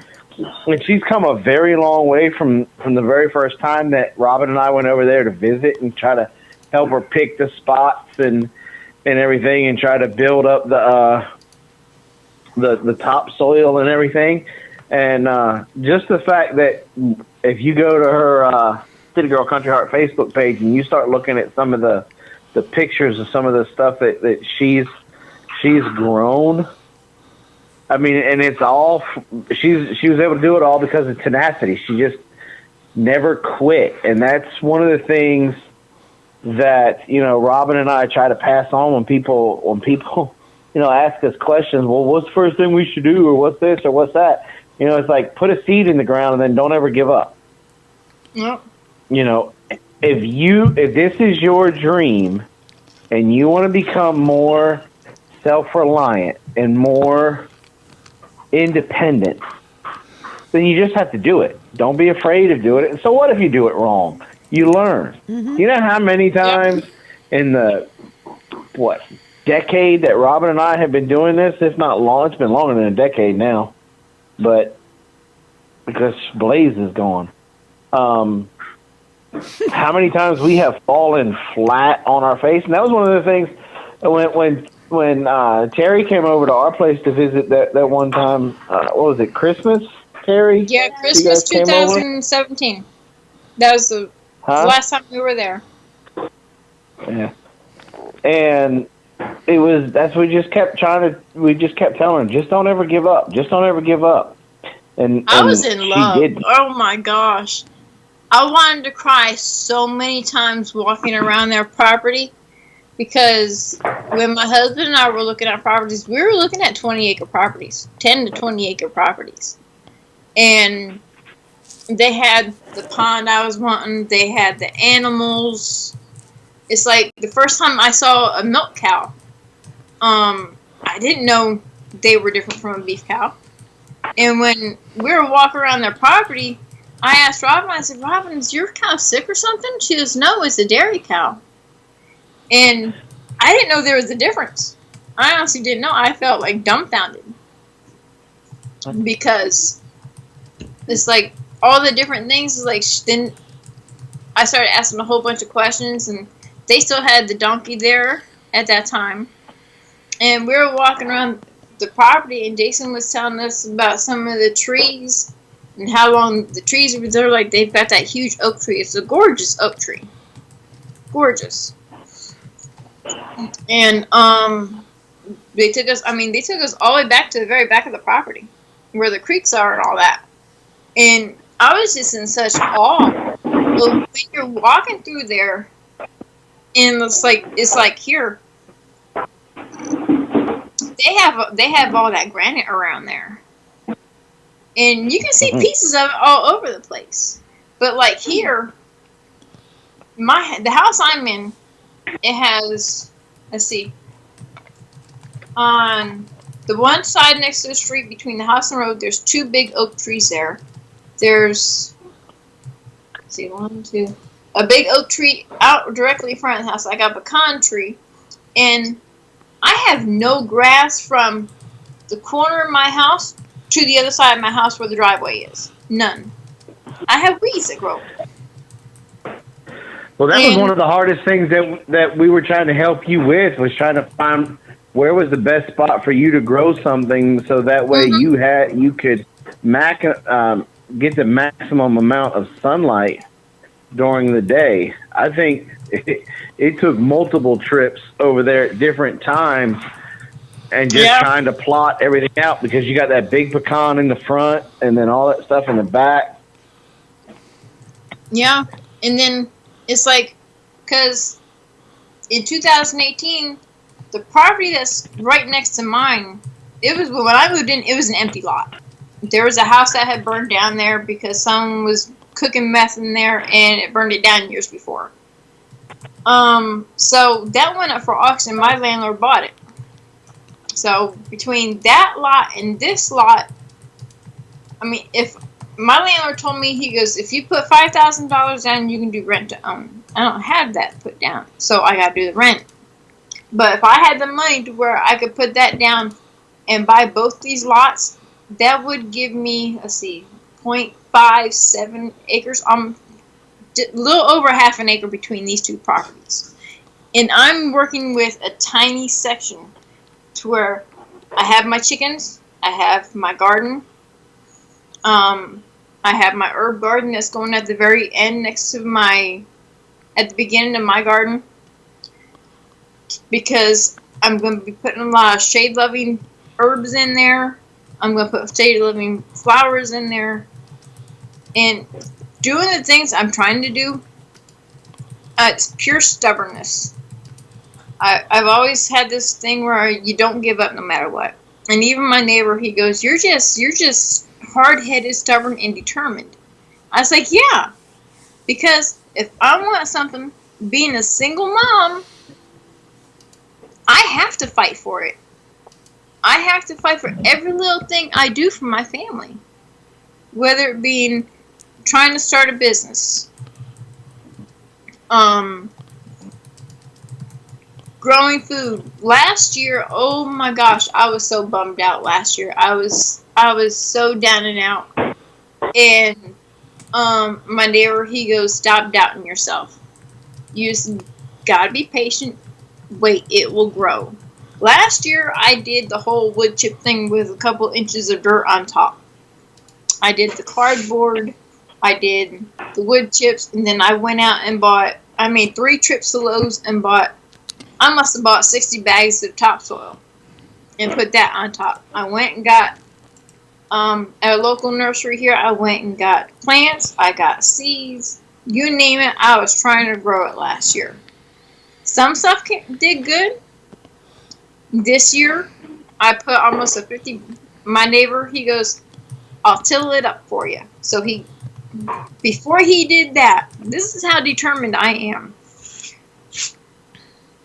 With all the wood chips and leaves sitting in my garden over winter and into the spring this year, with a shovel and a pitchfork, I flipped my entire 10 by 40 garden by hand 2 times just to loosen up the soil.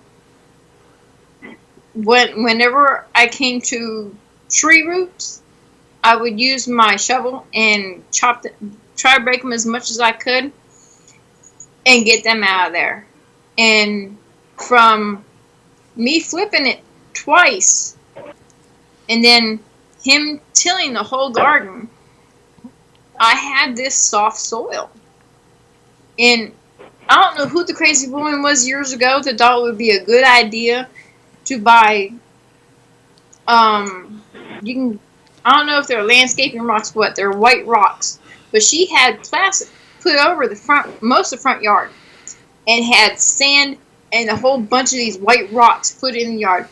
I could shoot that woman in the head with every single one of these rocks. They are a pain. They are all over the property. But with everything I've learned from Jason and other homesteading channels and me not giving up, I've gotten a whole bunch of tomatoes this year. I mean, I'm sitting here, this is what I'm snacking on. When you see me going like this, putting stuff in my mouth, it's these things. Yellow pear tomatoes. I've learned one of the things, and I'm going to have like 10 of these next year. Even though they're very prolific, I love them. This is one of my favorite cherry tomatoes. I've learned that with the cooler weather, they get sweeter, and it's like candy. I've learned that if I give my chickens tomatoes and other scraps of food, I'll get a whole bunch of volunteer tomatoes. I have 13 grape tomato plants in my side yard between my garden and the trailer over here, and it looks like a big jungle. And they're still blooming, they're still putting out tomatoes that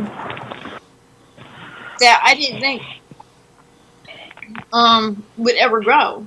I had cucumbers coming up. I've learned last year one of the guys that he's homeless, but he goes around staying in different places.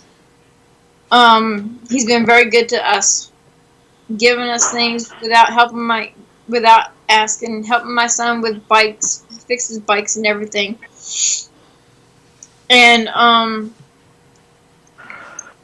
he gave us a pool, like one of them $20 pools you see at like Dollar General. It's the kiddie pool. I'm using that as a compost pool right now, and I've got acorn squash growing in it because I had some of mine that were rotting. I threw them out in the pool, and now I've got like 8 plants in there. And I've learned so much with the gardening and the chickens and all the homesteading stuff. Yeah, it's scary as ever. It's one of the craziest things in the world you could ever jump into. But having that tenacity and that stubbornness and wanting to learn and grow on everything, it's helped me so much. My kids are not into gardening. That is not their thing. My daughter, with her autism and anxieties, stays inside. She likes to eat the food that comes from it. But with everything else, I mean, having the patience to garden, I've had to learn how to garden all over again down here because of the soil. It's like out in my garden, I've got purple top turnips growing, and I so want to pick them, but I know they're not ready. I got peas that aren't ready, and I got all these seeds I put out, and everything's coming up little by little, and I'm just in awe of all the little things that are happening every time I put more seeds or plants in.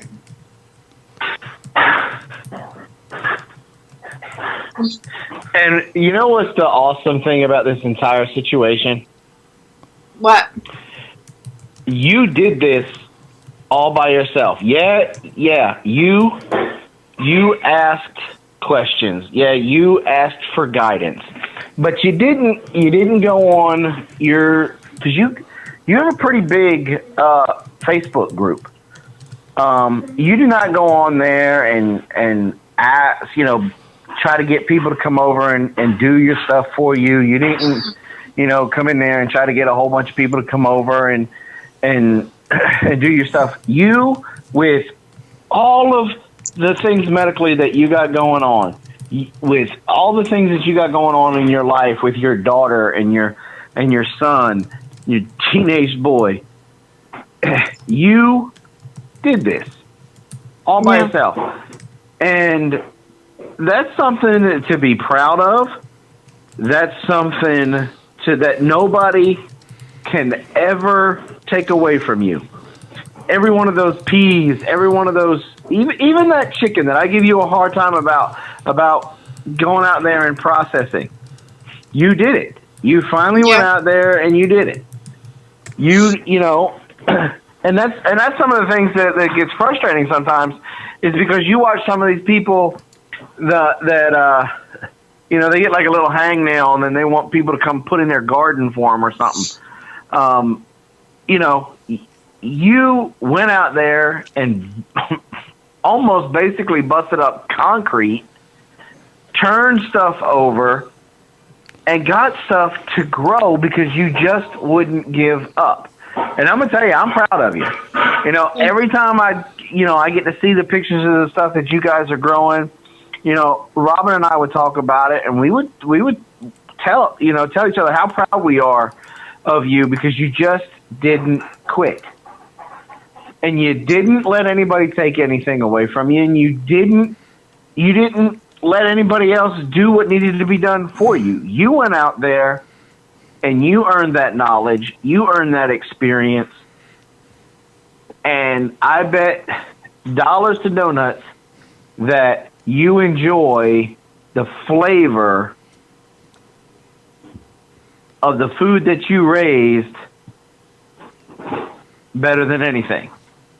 Oh yeah, I love it. It's like with my tomatoes. Yeah, the biggest lesson I learned, and thank you very much. That means a lot to me, because you guys have gotten me so many sticklers, and a lot of people. I had last year. I would ask people questions, and they would say, "Oh, go Google it." I said, "I do," but I also learned from being hands-on and hearing everyone's experiences, because what may work for Jason may not work for me here.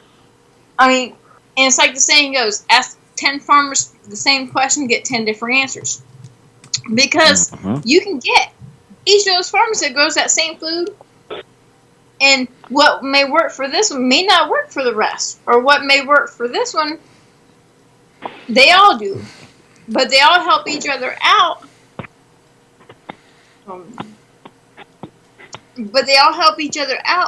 And they can give input to each other. It's like the Hoss Tools, their YouTube channel. You've got the knowledge and experience of Greg, and then you got in the older generation, and then you got the knowledge and experience of his son Travis with the younger generation. And they help each other out. You got so many different things and so many different ways that can be done. And I have tried every way. It's like next year, because the food grade barrels, one of the things I wanted to do this year and I couldn't, but I'm going to do it and I'm determined to do it, is I want to grow grapes. And I want to learn how to make my own wine. And what I want to do is get 2 grape plants, cut a barrel in half and put one on each side, and use T-posts and put wire between them across the driveway out back, and because I'm determined to get that tree is going to come down one way or another in the next year. It will come down one way or another. But I want to grow them because I know Concord grapes can grow around here. I've talked to people that live around here on different types of grapes they've grown. And I want to try it. I like trying new things. And it's like these. I got 2 of these tomato plants. One of them nearly died. And the other, it eventually came back and did better than the other one. And one of the things I learned is don't bunch up your plants. Put them in rows. Because if you bunch them up, you get a huge mess. And you can't get all the tomatoes you want to get or the peppers you want to get. Because it ends up being a mound. You just can't get it at all. And I think the biggest reward and things I've gotten out of doing all the things I've learned and from talking to other people and seeing there is being able to look in my kitchen. And I built, because I have like no cabinets in my kitchen. There's like 4 and I can only get into 3. I built a shelf system that's on the back, on the one side of my kitchen. It goes along almost the whole wall.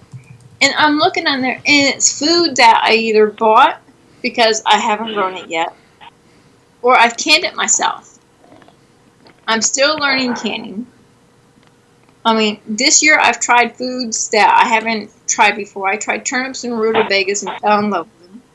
I've got like 40 jars over there that are coming down from a whole bunch more I did.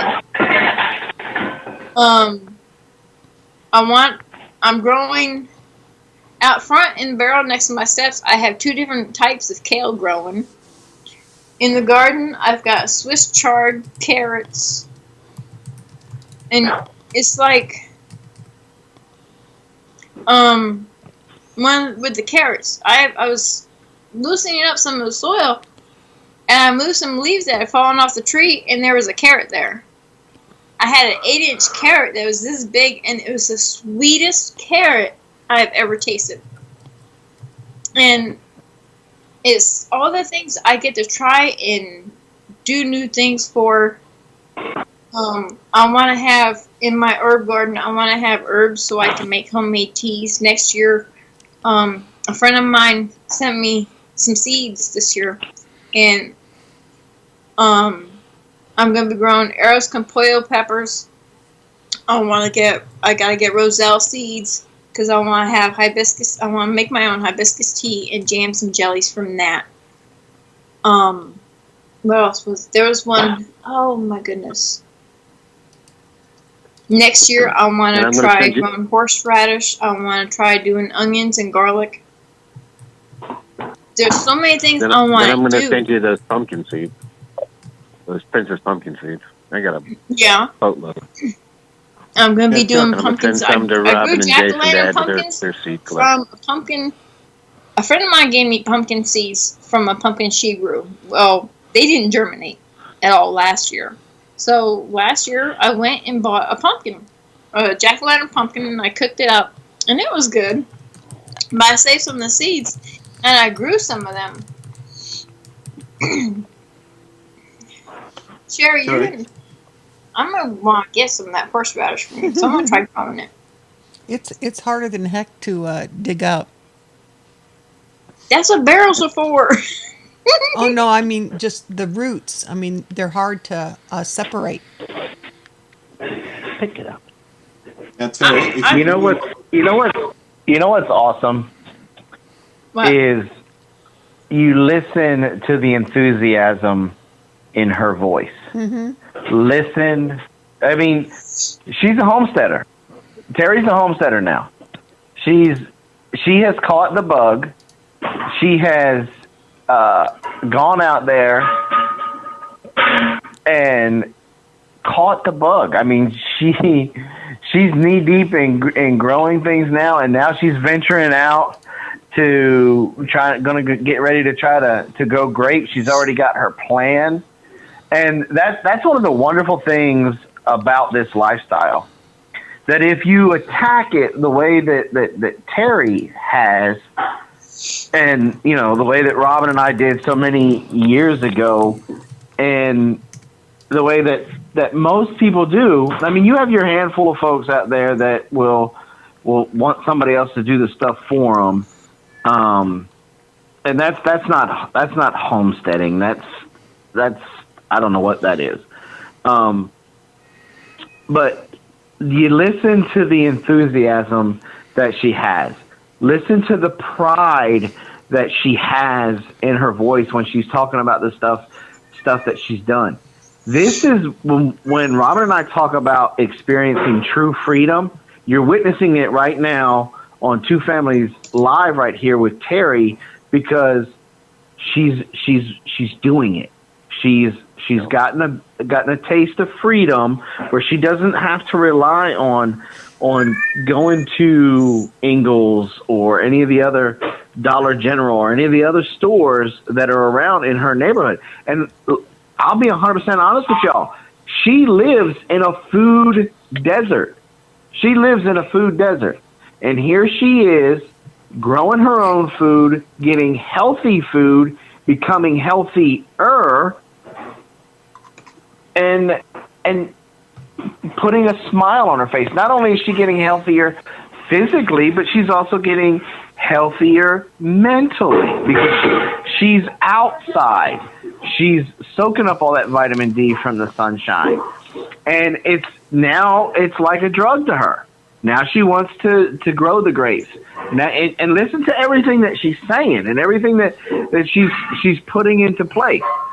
You know, it wouldn't surprise me if we went past her house next year. There's gonna be compost bins in there. She's gonna have little chicken coops out there over there, and she's gonna be doing square foot gardening, and she's gonna be companion planting with it.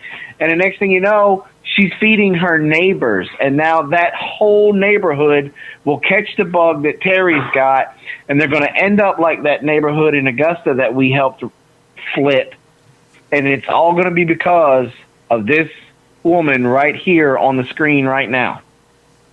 Mark my words. That neighborhood that she's in that food desert, is going to change. And it's going to be because of that individual right there. Now, Terry, listening to your passion to talking tonight, I wasn't a subscriber, but I've certainly jumped across and subscribed because that passion needs to be watched. That's true. And that the way you talk, the emotion that you've got, it's just huge. And it's wonderful. And by the way, if you own a drill and some gliosulfate, trees don't hang around for long.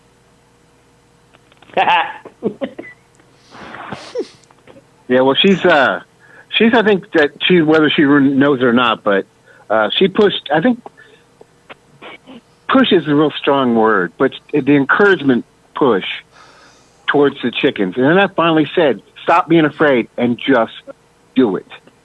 So I think that's and then like today, I think it was today or maybe it was yesterday. I had to tighten up one of the belts on the car. I had to change the oil, and the only thing out of her mouth was, "Get to it."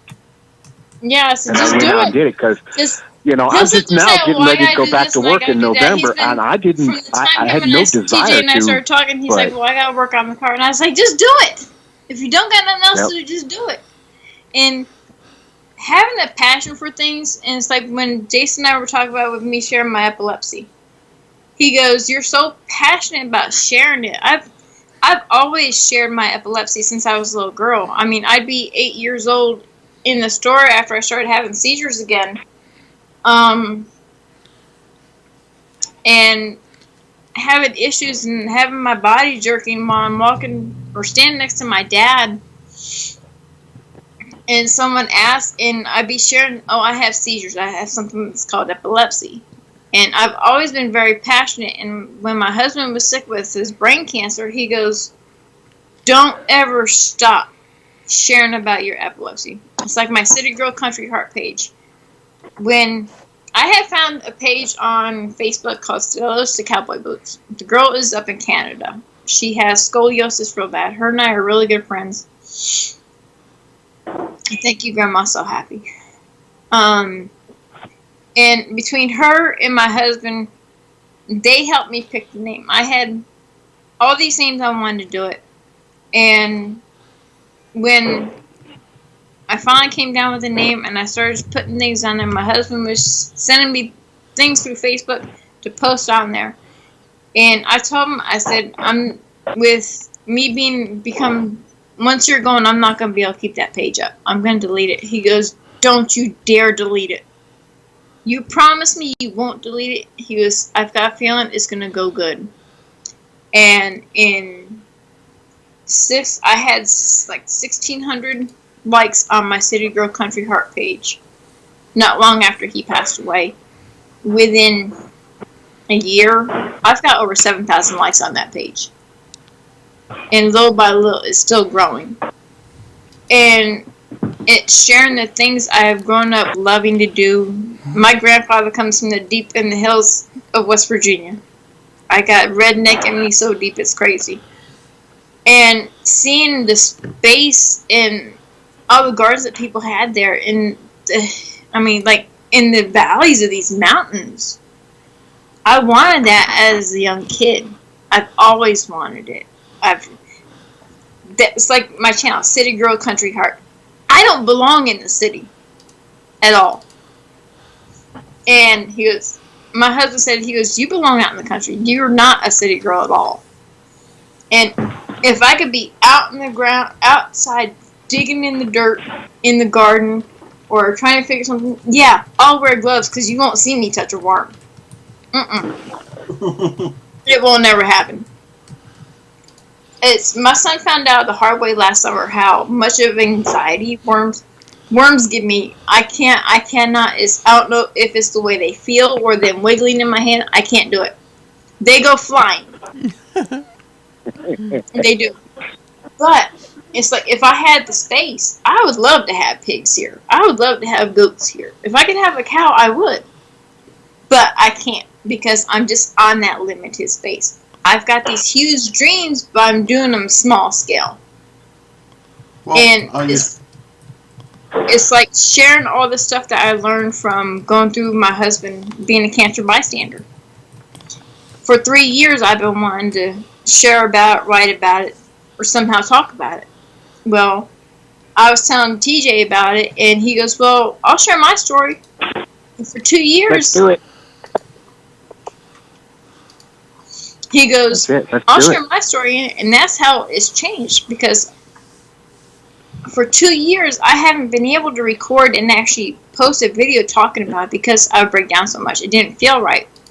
And when TJ offered to share his experience, and then I got another friend that lives across town, her name's Robin, she's a chiropractor. Her husband died of brain cancer, too. And she's at the stage, since he passed away last year, to where she can actually talk about it and not cry.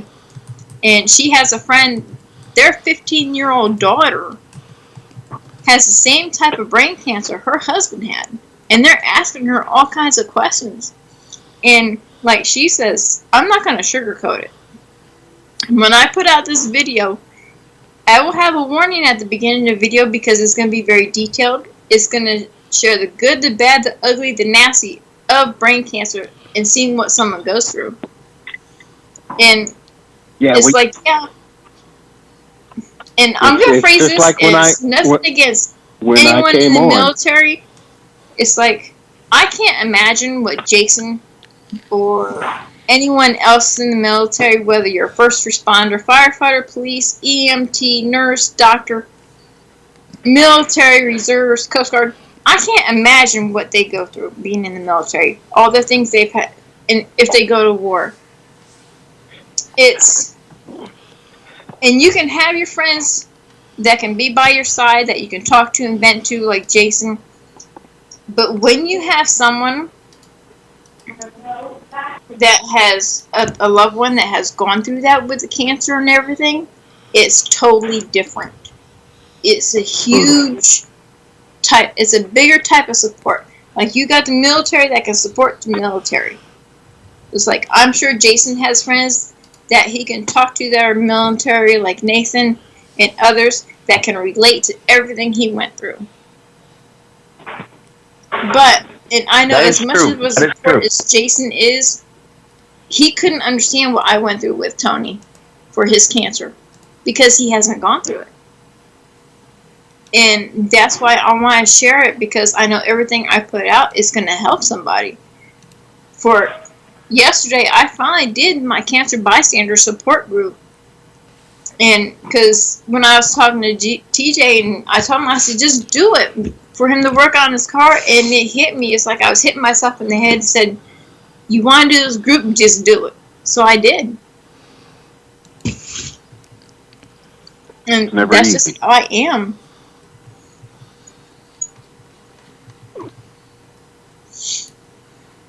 And I've had people that said that have tried knocking me down, that I've had to block out of my life and unfriend on Facebook, and I've had family members that I've stopped talking to because they blame me for my husband's cancer and all this other stuff. And all they do is put me down. And I'm not one of them people that are going to have a negative impact in my life. I don't want that. I don't need it. Wow.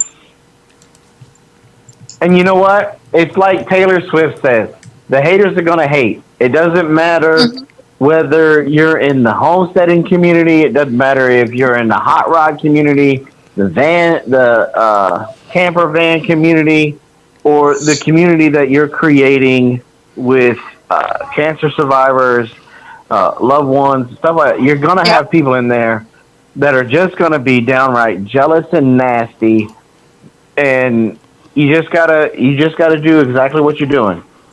You just gotta block them out and keep on moving forward. Yep. You know, and you'll even have, look, and I'll be honest with you, you'll even have people that you don't even really know that will start talking smack about you behind your back. You know, and they'll start all kinds of rumors and stuff about you, and you just got to let that stuff be like water on a duck's back, and just let it roll right on off. And you know, and as you get larger with your Facebook group, and as you get your YouTube channel will grow, especially if you keep doing like how we talked about, and you share your epilepsy and how what you're doing homesteading wise and how it ties in and everything, because that's a tiny niche, almost like Mama Z's Texas Kitchen and her tiny niche of growing her own food in the apartment and then cooking that stuff on her channel. And those tiny niches that more and more people will they'll flock to, and then you'll grow, and then that's when the haters come out. And unfortunately, there's nothing really that you can do with it. Just let it be like water on a duck's back, and you know, and let it go. Just like I believe with all of my heart that Two Family, they're going to blow up, and they're going to get the respect and everything that they deserve, because it was like I shared on our live on Saturday. You know, you've got them folks like Nick Nimmin and Daryl Eves and those guys out there that are trying to teach you how to grow your YouTube channel, but you don't ever see those guys doing what Daryl does, where he puts people's channels up on a wheel and he reviews it.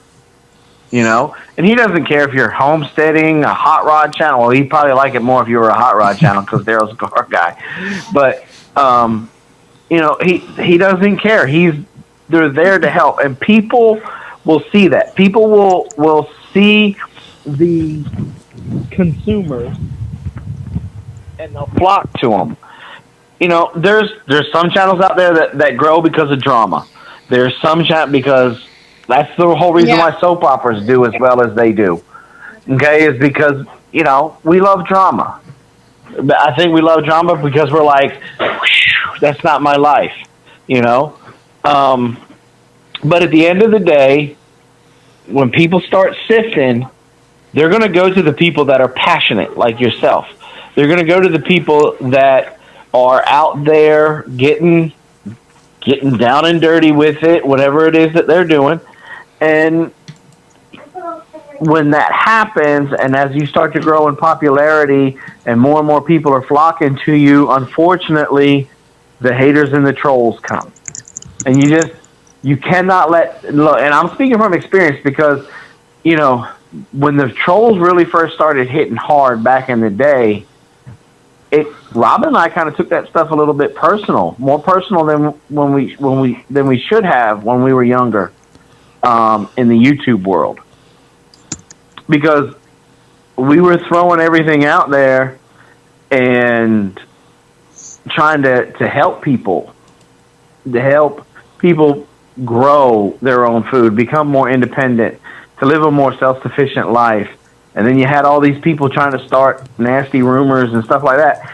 And it comes and goes in season. Like, we're kind of in a season where it's kind of happening again, but you just let it run like a water off a duck's back, because at the end of the day, those type of people don't matter.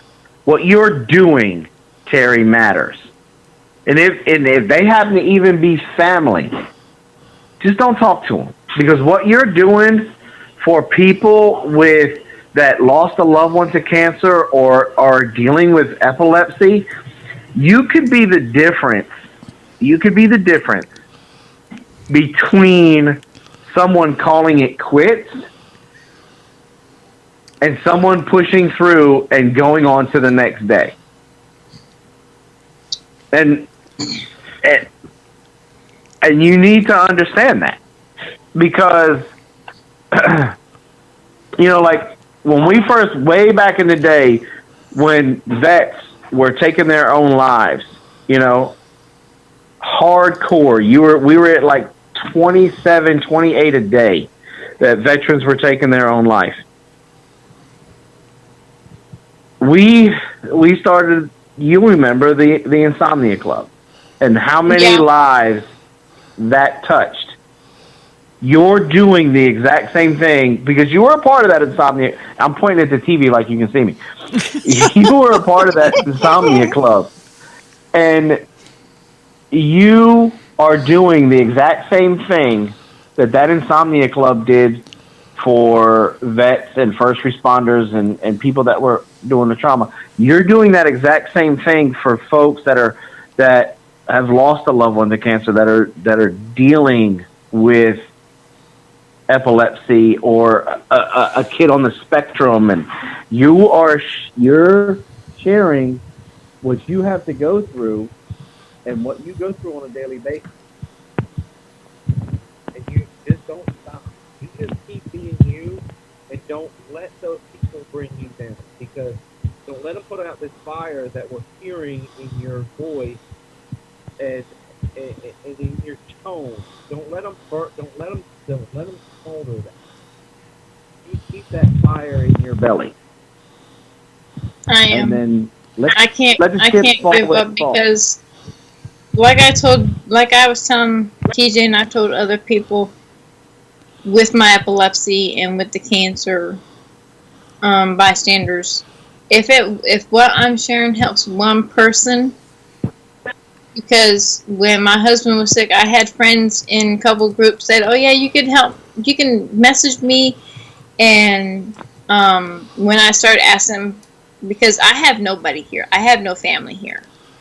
We came down here with no family, no friends, and I've got minimal friends here, but none of them had gone through what I was going through. And I started messaging these women, and they turned their backs on me. And it's like, I can't do that. I've had people emailing me in the last couple months, questions about epilepsy and this and that, and questions about what can they expect to go through when their loved one is going through cancer because they got cancer. I mean, I'm working on 5 different blankets right now for people that are dealing with cancer. And next month I have to order more fabrics because I'm running out of the fabric to make lap blankets, because 4 blankets are getting sent out next month, and I have to get them finished up before the end of this month. I'm crocheting 3 blankets. I'm making, what is it? I'm making a couple straws for some friends that are going through breast cancer and all this other stuff, and I'm donating it. I'm taking my money and I'm donating them. I'm putting out the money to ship it and buy the yarn and the fabrics and everything I need for it. I've donated like 20 blankets to the cancer center, and it's different places that I've sent it out to, different people, and in that stuff I put a letter and I share my story of some of what I went through with my husband, and because he knows I love to crochet, he goes, keep doing those blankets for people, help them. Because when he was going through the cancer treatments, the doctor's appointments, the patient advocate, she said, there's people that are coming here now, they have no family that comes with them. They've got nobody. It's just them. And they said, when I asked her if I could donate blankets, she said, yeah. I said, I don't want those people to be like us, that we're by ourselves. I want them to know that they're not alone, that they have people, even if it's a total stranger, that cares about them. And this way, they can go through this knowing that they got someone that's caring about them, having them in their prayers and all that stuff. And it's stuff like that. It just keeps me going. And those are beautiful things, Terry. But also, you don't realise the reach that you have with the YouTube. You know, how many countless lives have you touched, improved? How many people's opinion, their sense of self have you improved that you don't even know about? And by putting that stuff out there, you are really touching lives. And it's just such a wonderful thing, and it's an awesome thing you do. Thank you. I mean, even though there are times I doubt myself, and I know I shouldn't, and I know Jason probably kicked me in the butt for saying this, but I do doubt myself because I don't think things I'm putting out are helping anyone. And when I do get those emails and I got people asking me for advice on how to deal with this kind of stuff with epilepsy and this kind of stuff with seizures and everything, it's like every day I'm learning new things about my epilepsy. About a month ago, my doctor put me on some pain medicines, and between the two pain medicine and the two medicines she gave me and my seizure medicine, it was like I was in a whole different loop. It had me like, it went against my epilepsy in such a way to where I couldn't go to the store by myself. I would make my son go with me. I would have my son be in the kitchen when I was cooking. If I got a shower, when I stopped taking the medicine cold turkey, is when I had to start sitting down in the shower because I could not stand. I was scared I was going to fall out of the shower because of this medicine and how it was making my epilepsy react to it. And it's like, with my husband and being a single parent, it's like, I'll call the doctor, or I'll go to the doctors if I'm not feeling. If I got stuff going on, I'm going to make sure it's a check. It's like, and earlier this year, and nobody knew this, and Jason and I were talking about it one day, and because I hadn't said it, I had no one to turn to. I didn't know anyone that had gone through what I was going through. And earlier this year, there was a possibility I had cervical cancer, and I was scared to death. So over the course of like 2 months between tests and biopsies, I finally found out that, yeah, no, we just got to keep an eye on it. Your numbers are abnormal, but we're going to keep an eye on it. But no, you don't have cancer. And the day my doctor told me, no, it's not cervical cancer, everything's okay, we're just going to keep an eye on you, I went home and I cried like a baby. And it took me a couple days to get everything typed out and put out on Facebook and in these groups I was in. And I've had so many people come to me and say, oh, you could have talked to me, you could have talked to me. But I didn't know how to open up. I was scared because of my experience of what I went through with my husband and people turning their backs on me with that. I didn't know how I get any responses with it. I mean, I wanted to talk to Robin, and I wanted to talk to another friend of mine, and some of these other females that I've grown to love and get to know, but I didn't know how to approach them about it because I wasn't sure how they would react or what they would say, and so I just shut everything off. And I'm not going to do that no more because of everything I have been through and I go through every day. Terry, let me ask you a question. You got a P.O. box yet? No, I'm working on that sometime in the next couple months. Hopefully. Let me know as soon as you got a P.O. box, because I would like to promote, because in the homesteading community, there are a lot of people who make blankets, who crochet, who do all of that kind of stuff. And I know,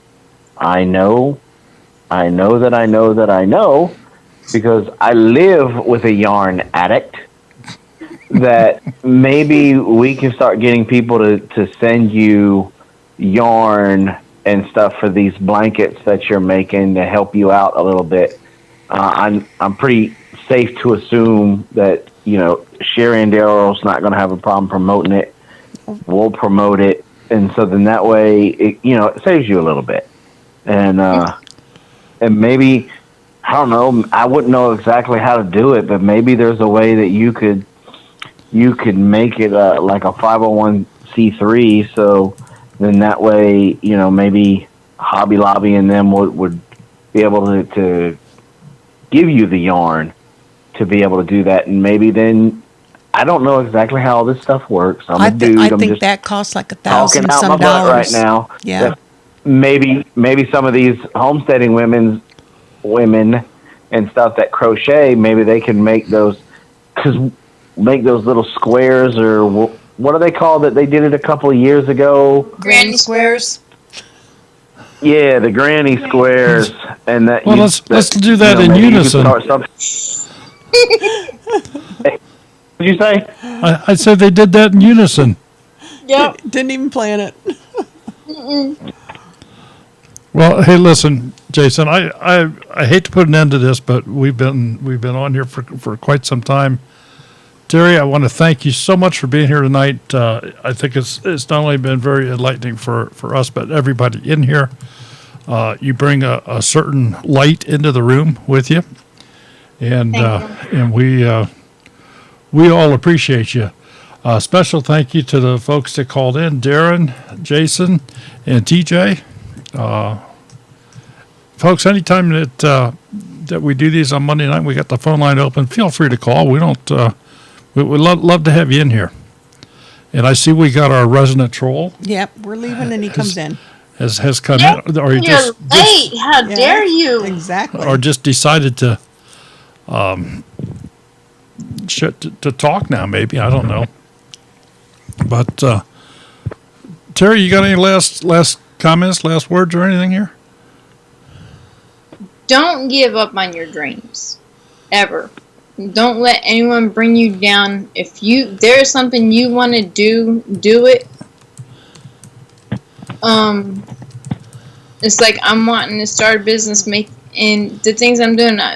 Even if you gotta get something one thing at a time, once a month, get that stuff to get yourself going. Because no matter what, there's gonna be someone out there that you can help, that will listen to you, that will ask you things, that will support you in no matter what. It's like Jason said. In all these communities I've been in, whether it be fishing, hunting, candle making, yarn, gaming, every community likes to help each other. And no matter what you do, you will find people out there with big open arms that will help you. Mm-hmm. That's true. Because having the tenacity and the stubbornness and the determination to keep going, pushing forward, no matter what life throws at you, there is a brighter side to everything. And you will find that in every little thing you do. You could have a dream of having 100 acres, 20 acres, And if you have to start out on half of a quarter acre, then start it. Do it and don't give up. Darren, do you have any last thoughts? I would just like to thank Terry very much for sharing his story. And it's an awesome and inspiring story. Jason? I was going to do the whole Rocky Balboa thing, but it's not about as hard as you can. It's not about as hard as you can hit it, but as hard as you can get hit and keep. But I can't remember all the words. So. Okay. All right. Well, you can work on that then for next week. Okay. I do want to say thank you to Southern Blessed Homestead. They became a member of Smudge's Pack tonight. If anybody else would like to become a member of Smudge's Pack, just click that join button down below. It really helps the channel, and we appreciate you very much. Tomorrow night, we will have a guest on our Tech Tuesday, and we'll be teaching you Canva and some Copper Kettle Farms. Some online editing. So that guest can sing too. I'm just saying. And do what? That guest of yours can sing too. Yes, she can. She can sing and play the guitar. Yes, sir, she can. Oh, you having Copper Kettle? Yes, ma'am. Yeah, we don't. I missed her live last night because I was modding for Off Coast or Homestead last night. So, special thank you to our moderators. Special thank you to our channel members. Next week, we're going to Holland. We're going to Holland. Dutch off-grid homesteading will be here. So, Awesome. Just yeah. just remember, folks. If one door closes and another one opens, your house is probably haunted. Good evening. Lord.